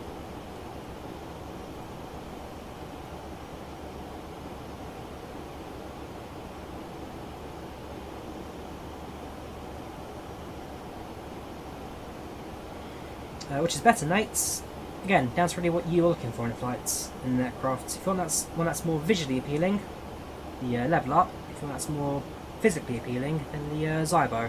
The main reason I use the LevelUp is because it's also easier to run. Well, it's an easier altogether package, which includes the 736, 7, 8, and 9, as opposed to just the 800 on its own, and then using the old threshold, not threshold, the old Ultimate aircraft, all separate versions. The only repair section I recommend is I've heard good things about Airports Environment HD, John Doe. I must admit, it's one I've looked at. I've had similar mods for, well, I've got similar mods for Microsoft Flight Sim in the Zinitex Airports and Art Scenery, and I also have used something for FSX and Pass as well. I must check if I actually ever bought one for X-Plane, just never reinstalled it. I'll look back at some point. But I have heard good things about Airports Environment HD. If I haven't got it, probably will have to list at some point soon. Although, X-Plane 12 around the corner, you never know, might read that as well quite a bit, so we'll see. Before I go for any real other visual mods, I might wait for X-Plane 12 to release and kind of see where we're at. with textures and scenery and what it needs doing. For example, using Enhanced Skyscapes right now does it really good. XP12 does have its own default volumetric clouds, so it just takes over that straight away.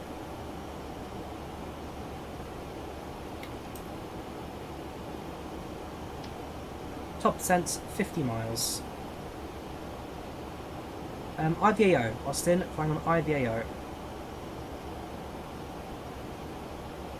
You can tell to have an IVAO whereby tracking them from the top of the screen there, or top of the chat's even pinned.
What difference you found switching from IVAO to VATSIM? I mean, I made a switch.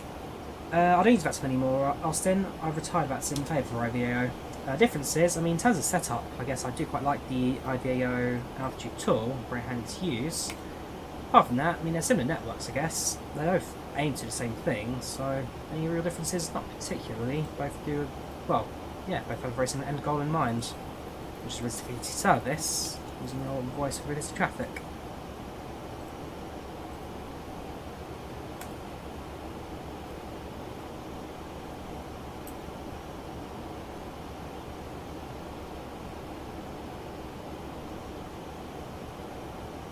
Now for 1 hour and 24 minutes.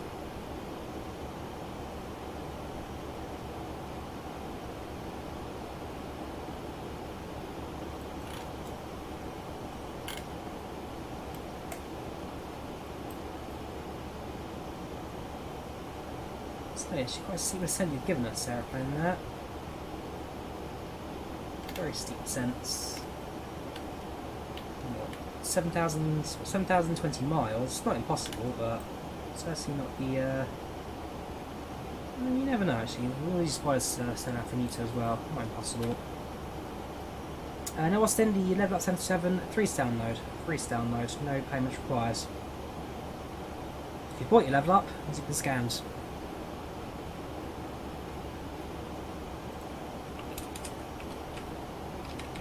If you want your LevelUp 737, you can find it via the download link. I'm dropping chats now. There you go.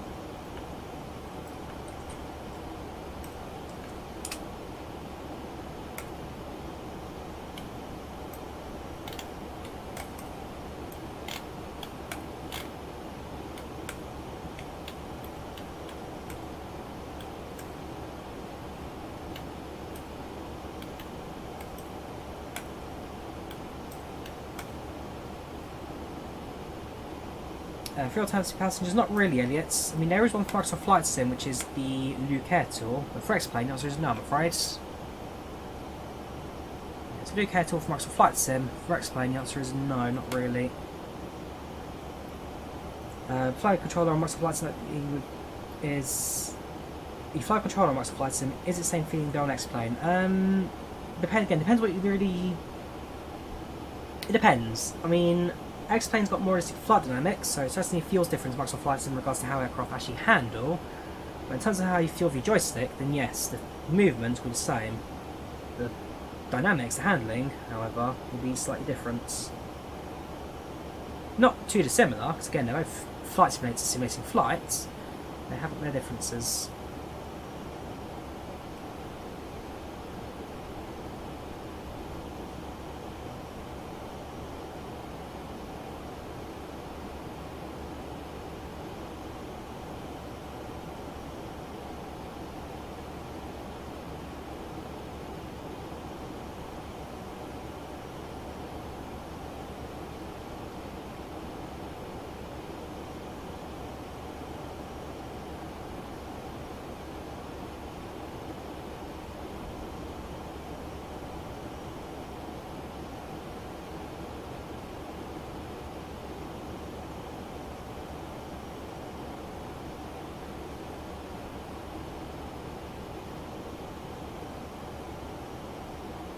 How long left, Austin? About, well, expected arrival, 34 minutes. But it's supposed to be a little bit earlier than that.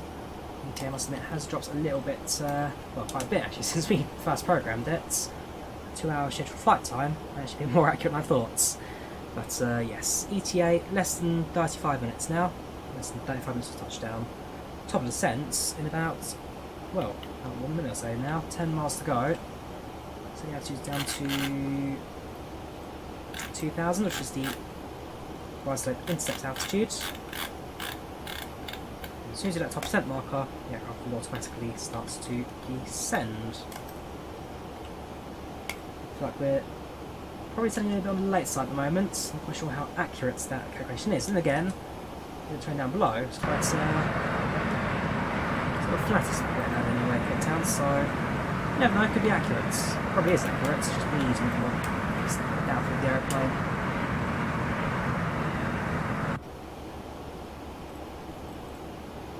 Right, let's start setting, shall we?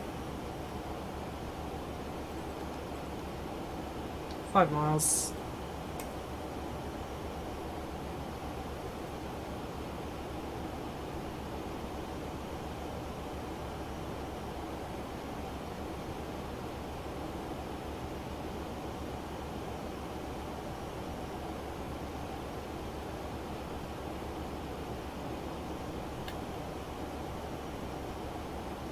Two miles.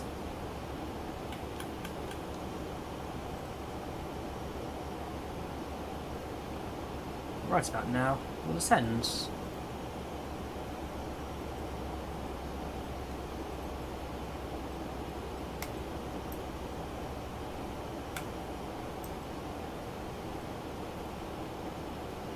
Flying Manchester Barcelona next Monday, very nice Austin, do enjoy it, have a good flight. Which airline, which aircrafts? Which is just fun, dude. What are you going to be finding yourself in?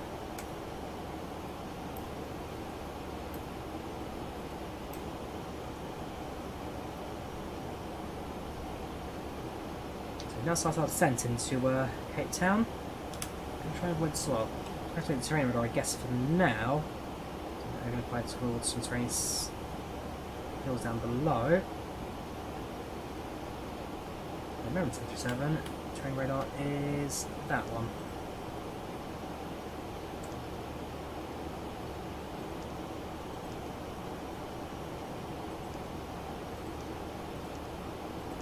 Yeah, that's fine.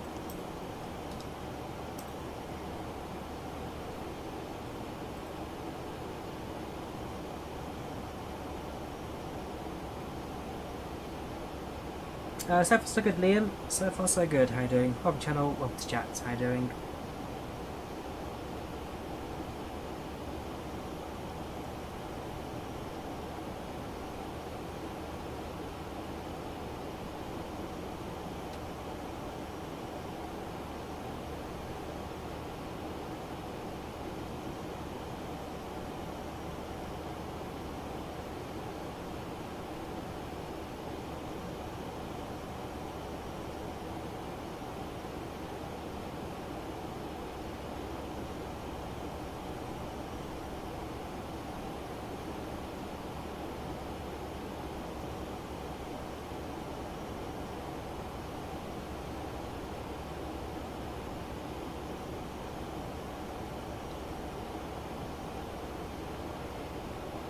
Uh, 738 Ryanair, very good. I've never had a problem with Ryanair. I've flown them several times. Never ever had an issue.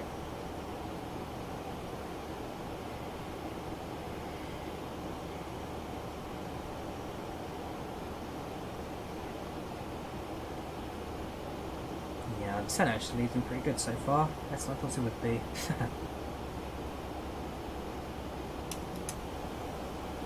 Just down to the next plane 737 to be fair. It knows what it's doing. Usually if there's a problem it's because it's me. Yeah, we'll be alright. Let's say famous is best arrival. Ourselves into solid ground and then we'll also use sand to disembark when we land. So currently en route. Oh yeah, I forgot Sam also has a game of Snake for us to enjoy. So while we're in mid-cruise, so just actually play with as well. I'm just going to sit there and boredom. Nope, you actually have Snake to play with. playing a bit too low, I must admit, because we are now in descent. Should we be focusing on my flight now? But again, above 10,000 feet, we can. Sorry, 20,000 feet, we can do whatever we want. Oh, come on. There we go.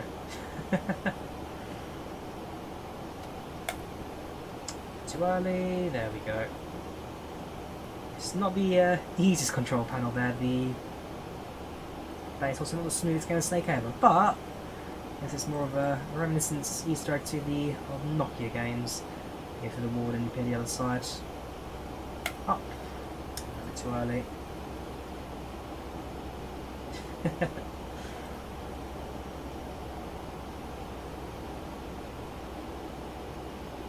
We'll get to 100 and then we'll call it a game. 80. 85. 90. 95. 100. We have to get ourselves, I'm afraid, now it's out of time. There you go. Right, arrival. So arriving into Cape Town, 45 metres elevation, winds 30 knots, runway 1 active, QH 1015, position we stand B Bravo 17, so we actually have a stand for arrival as well, and a parking to get there, all the stairs and all that. Right, Bravo 17, which has also much fast stand, 1015 altimeter, which is also copied over there, so 1017 which is on both sides. Sorry, 17 or 15? 15, sorry. So yeah, just the altimeter then. Boop, boop, and boop, boop. Activates the seatbelt signs. So patching back to their seats.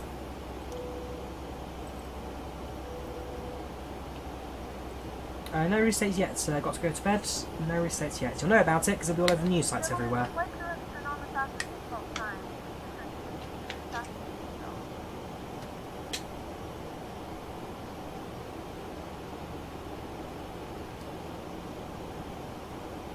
That's from Fort Austin. Let's say right in there. No issue with the airline at all. Served me really well the years I've flown with them.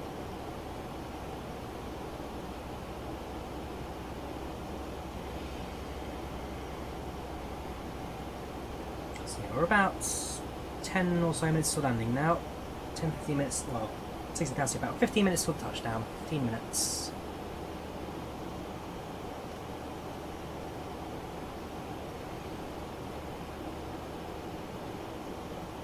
So yeah, not section ads, I'm afraid, 101, just good old Snake. Oh yeah, definitely released this year, got to go to bed. So in the final stage of testing the airplane, just well, yeah, just in the final stage of waiting for a release date now. But the aircraft will release this year, that's a given.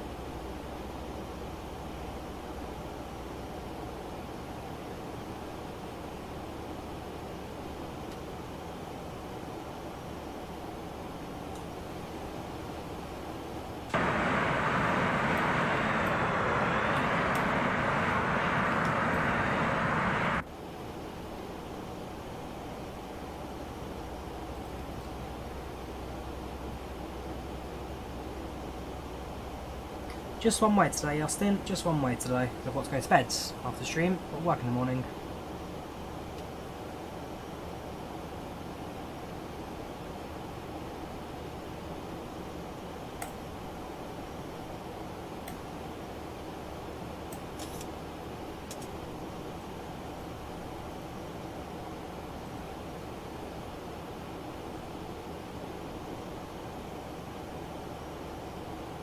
I guess I've been alright, Marco. Guess it's been alright. It's not terrible. How you doing?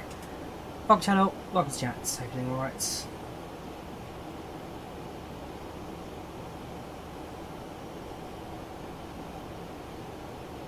No, I'm working in the morning. Not streaming. Working in the morning. I stream, these was the evening time. I should stream. Wednesday's my normal flight stream. It's just, well, it's a replacement for, I was going to stream on Sunday. I just pushed it back to today instead. Doncaster been very nice.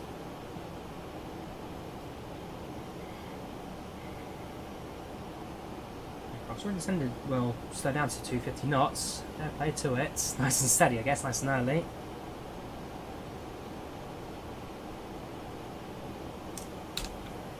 Cabin crew, 10 minutes to landing, 10 minutes.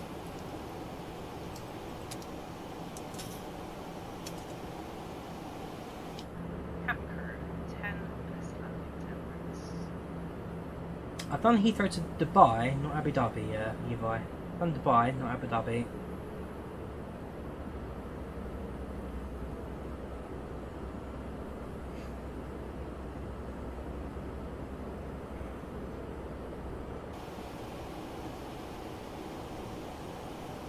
I'll say that we're ahead of schedule by about 10 minutes. Might as well for the sake of satisfaction of bits.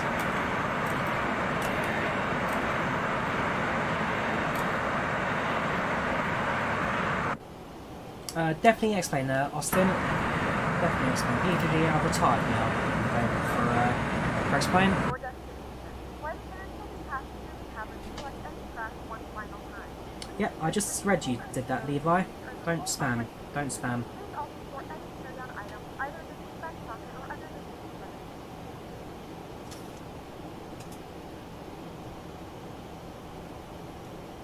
cushion. Not sure about crashing in 15 minutes. Got to go to bed. Must admit, not something I've personally had in the sim. If you do come across any issues or bugs, then do let me know. Anybody else has the same issue as well, you just have an idea of kind of what to do. There's the airport. The airport's in sight now. Nice and handy with lights in front of us. Yeah, we're almost there. I mean, the aircraft flies a crow flies about 15 miles. We need to fly fly to the south and get ready for the approach path from 01.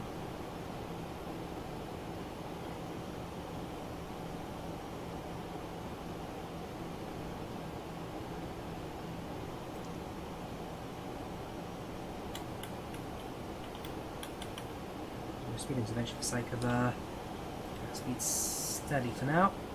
250 knots. This is a real world livery 1 of 1, yes. This is a real world livery. Seattle Honolulu, very nice. Quite a route there, Alfie. We'll check off which airlines you do it in. Just realised how much set the frequency with the ISC at this airport. 103, that's already set. 103, 103. Same as runway 03 left on OR Tambo. Course is 009. Okay, not the end of the world. It's already mostly there for us. Let's let them never.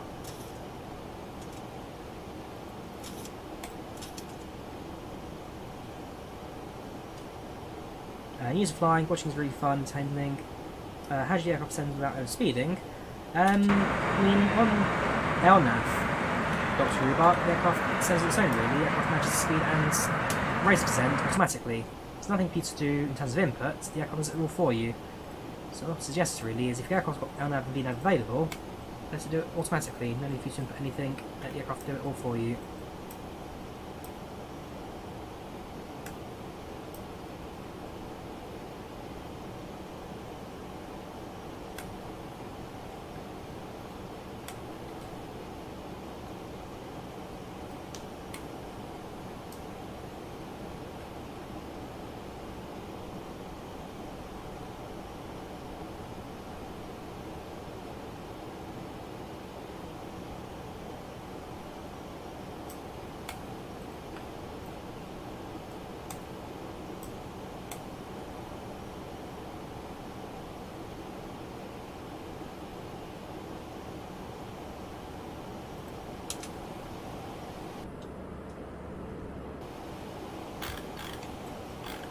Down below that. Railway signals. Yeah, railway signals. New train tracks running. There you go. New train elbows there. Yeah, I like explaining default scenery. It's not quite as scenic and beautiful as Microsoft Flight Sim, but it's very well defined, I will say. Very well defined indeed.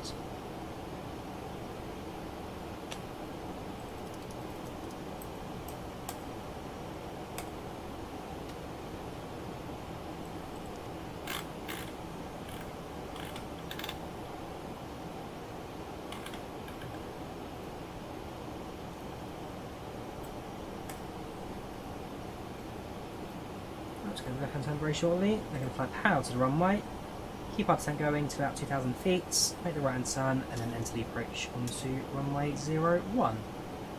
Almost there, almost there. Landing in about 5 minutes.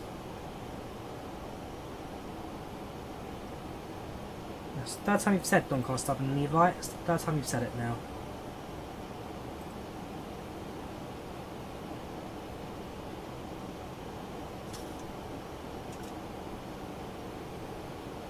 Delta 330, very good. So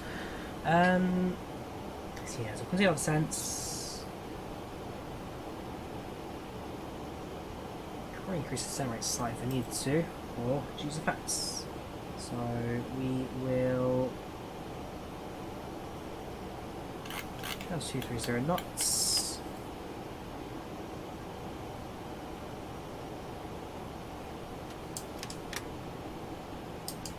That's 5 degrees.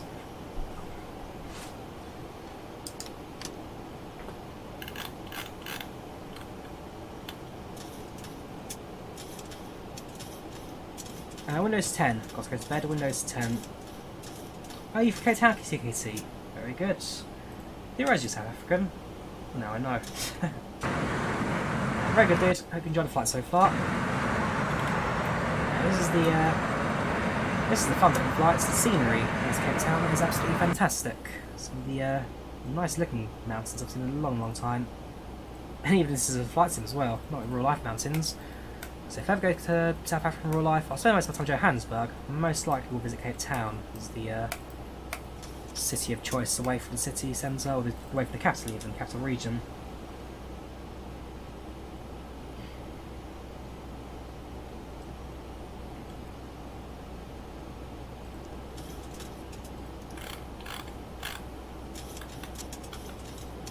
We need to manually tint this point, so get some altitude down. Speed reduced to 0 knots. And very shortly make a right hand turn. And let's get ourselves onto the glide slope. No, don't change any settings this time, Dan. Don't change any settings. Last time I think I've learned that lesson now. I've definitely learned that lesson.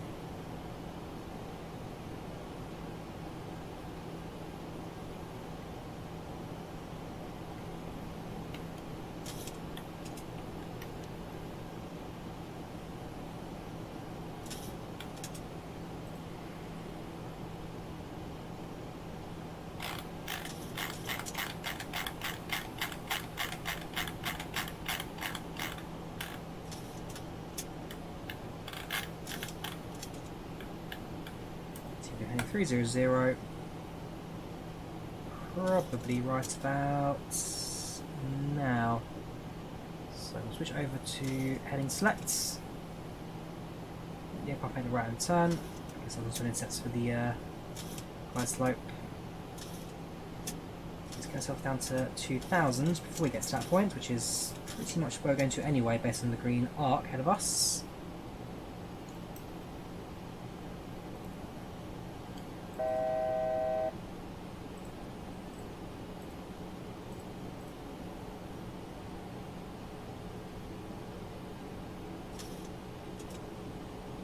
And 700, 2600, 2500, 2500.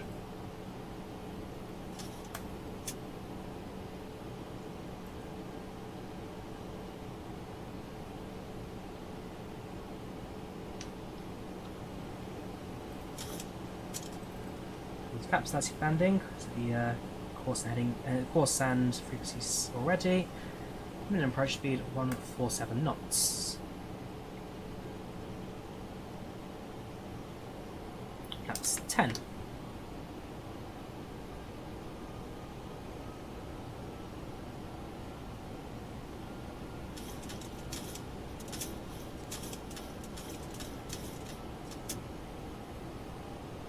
Yes, dude, welcome back. It's good seeing you yesterday. How are you doing today, dude?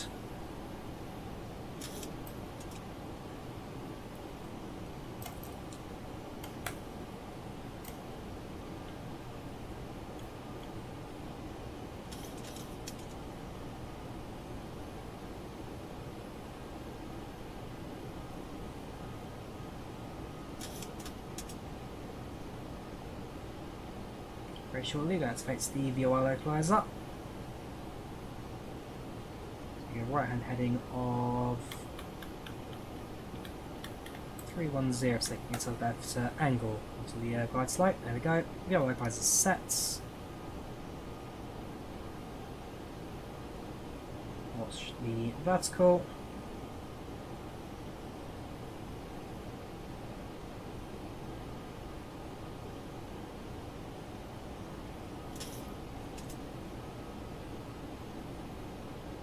So the contact established for runway 01.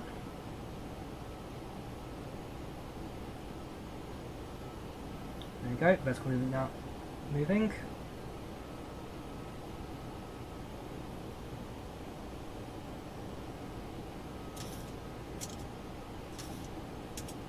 Approach mode set, dual channel autopilot.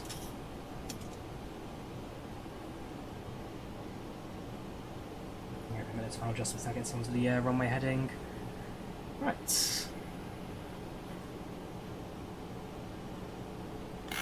G-Sounds 147 knots minimum approach speed. Gear down. And flaps 30. So reject the takeoff brakes. Gear down. Auto brakes to 2. Cabin crew, please take your seats for landing.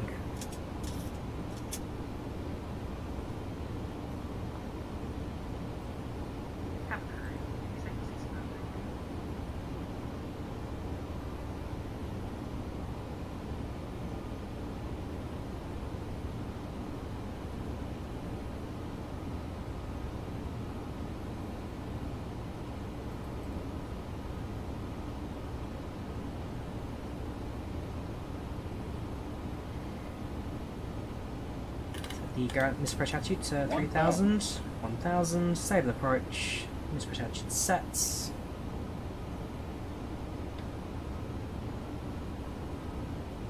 Auto throttle disarmed.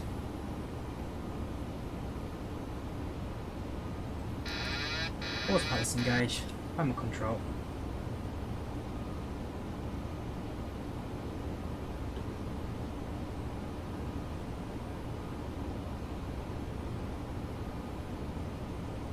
Slight headwind of 9 knots, nothing too much in the cross section. 500.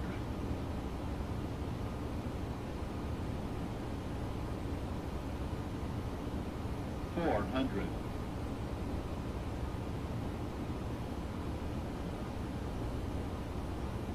300.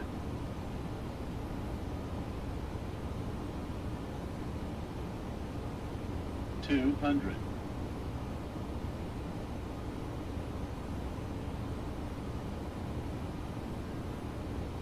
100. 50, 40, 30, 20. Final throttle, 10. whoops.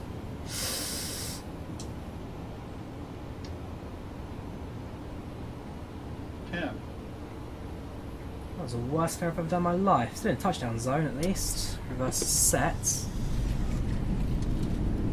the worst fair of my life, seriously. You just about made it, touchdown zone. Any second longer I'll be up on the go around, 80 knots. 6 knots reverse is cut. Exit runway to the left. So I'm looking at it on a replay. Fled nose up, and the aircraft decides to. Ladies and gentlemen, we have reached our destination. Fair enough. The local time is Fair enough. Well, we're down, I guess. 100 and it's currently knots. about 100 feet 40 touchdown. degrees Celsius. Worst landing ever. Now use your mobile devices. So I'm very intrigued by that. When the traffic comes to a complete Level up sucks. Playing the flight dynamics. Fair enough. caution would open the I have to revert back to the old Zyber in this case. Right, let's grab the taxi charts for the airport. Stand B. Was it B19? We've got for here. Stand 3. B17 is our arrival stand. B17 when Sam, so taxi's Bravo 17. Going to announce that they clear the runway. Going to turn off transponder. Start the APU. Running lights off.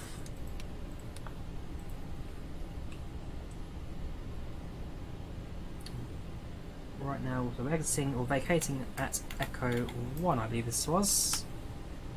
So it'll be a second stand to our right hand side, that's fine. No worries, dude. You take care. So 74 now to aircraft, very good. So I'm glad they're going for the next level of development. It's a very good aircraft, it's RC. Highly, highly recommended if you've not got it. It's highly recommended if you're on Microsoft Flight Sim. Right. 17, let's put in the stand.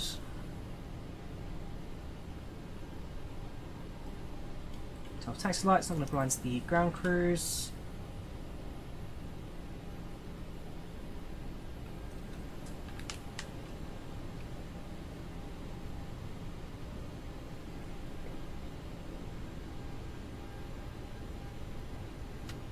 Got the throttles back.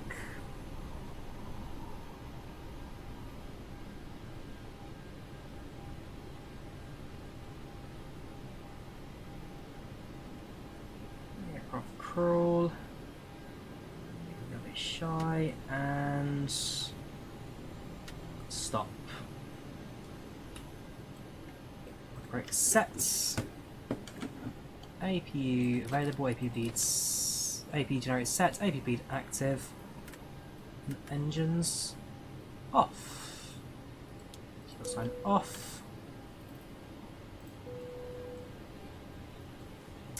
Wait for the N2 to drop below 8. That can come off, they can steady. And, well, finish flight, I guess. Ladies and gentlemen, welcome to Cape Town. Local time right now is approximately 20 minutes past 11. Temperature outside at 17 degrees centigrade, with some clouds, no rain reported. Thank you for flying with Kulula Air. We hope you enjoyed the flight on board today, and we hope to see us again in the very near future. Cabin crew, this time doors are cross check, please. Thank you for flying with us today.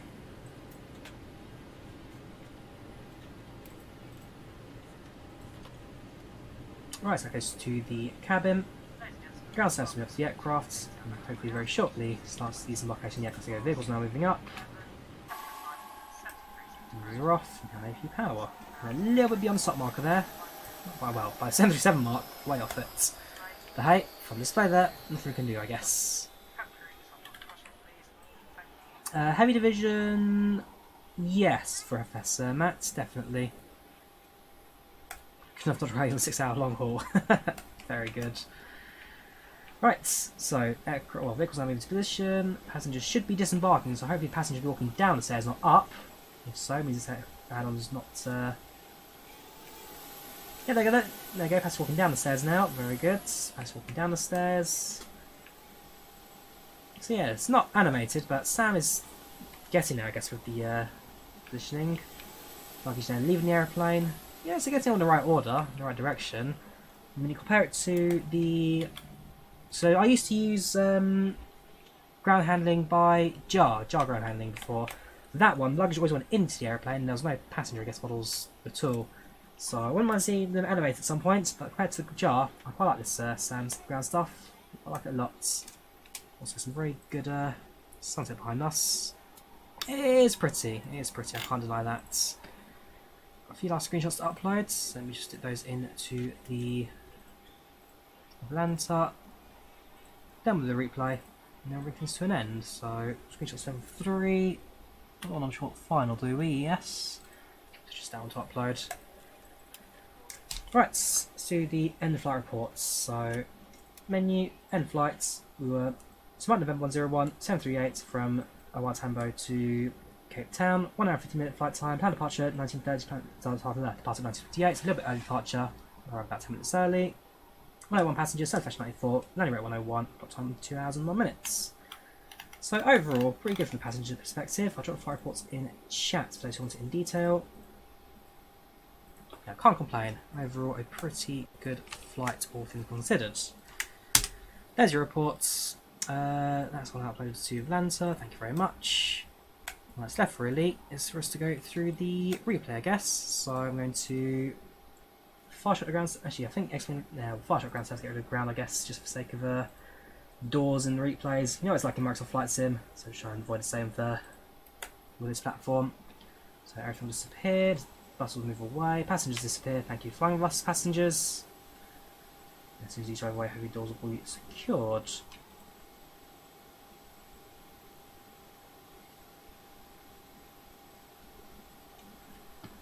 Yeah, again, don't go in just yet. We have got a replay to enjoy. This next from IVAO now. Thank you for, well, no service today, but thank you for the traffic. Oh wait, hang on, was that airplane there?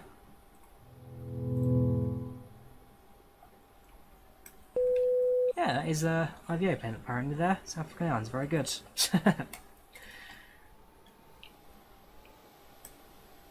5 packs of 320, pretty good.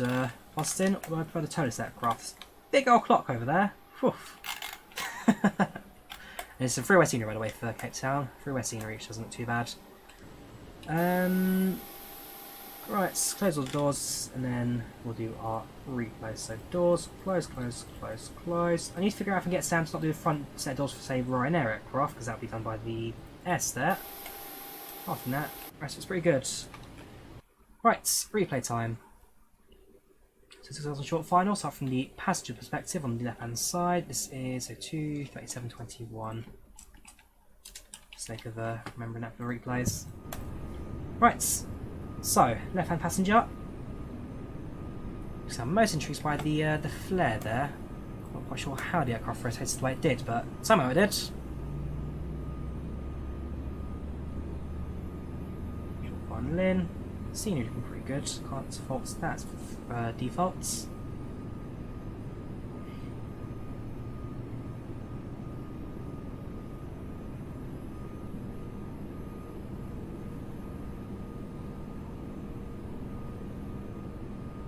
So nice and steady. Yeah, I think I don't know. I think it maybe just be the LevelUp's flight dynamics. I flare up and the aircraft just decides to, well, I don't think it was quite that sharp, my rotation, but you never know, maybe it was. We just had within the last touchdown marker, so I'll show you kind of how close we were to going around with that. Apart from that, the rest of the touchdown's pretty scheduled. It's just that very last bit there which caught me off guard. So go back 137. So the landing from the right hand side.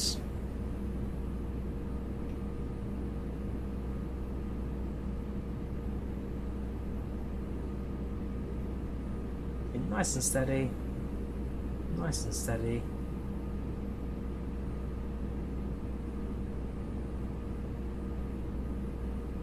Smooth movements. And ground effect. And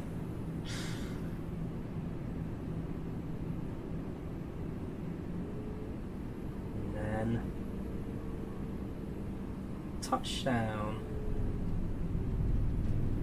Smooth while landing that.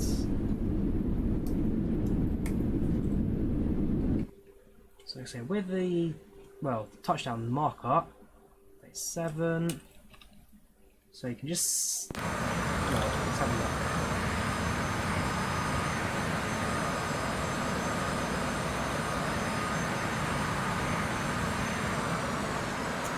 Was that a trim?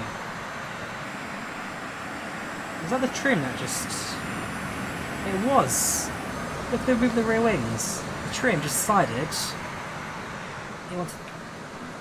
Hang on, do that again in slow motion. So if I go back, all pretty normal. And the rear stabilizer just decides the last second.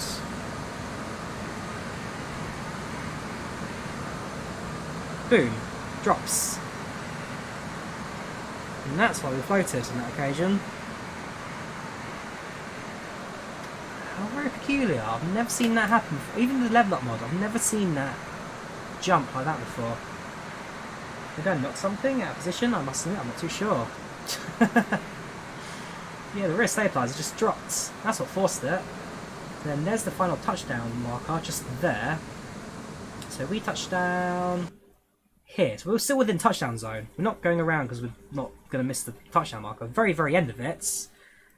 But, there you go. That's, no, I think that's all you.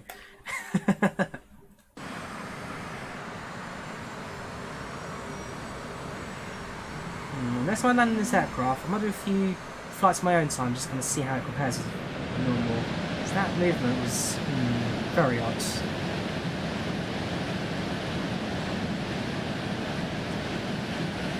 Apart from that though, the rest of that was pretty self-explanatory. We actually gain quite a bit of attitude as well, don't we? Here we go, so got the runway side, zoom on in. Watch landing from the ground perspective. So short final, all pretty standard. I like the flashing landing lights as well, that's pretty good effect. And then, nope, back up we go. That is a bounce. Interesting, so I've never seen the trim do that before.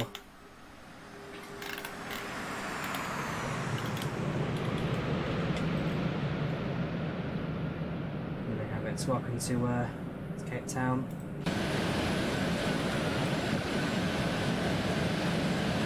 So yeah, I guess that brings us to the end of our flight today. 77800 from Johannesburg OR Tambo to Cape Town. That was Kulula colours. Really enjoyed this flight actually. Some very good scenery in this airline. Well, we've all seen this livery of course. Nice to actually take it on the flights in flights in today. Next will be tomorrow. We're going to do flights in South America. We're going to do flights out of Cancun next, so I'll get all scheduled out for tomorrow. Other than that, hope you enjoyed the flights. Do leave a like if you did, do subscribe if you haven't already. Thank you very much for tuning in. And yeah, back in tomorrow for some more flights in action. Take care of yourselves, have a good one, and I'll see you soon for some more. Bye bye.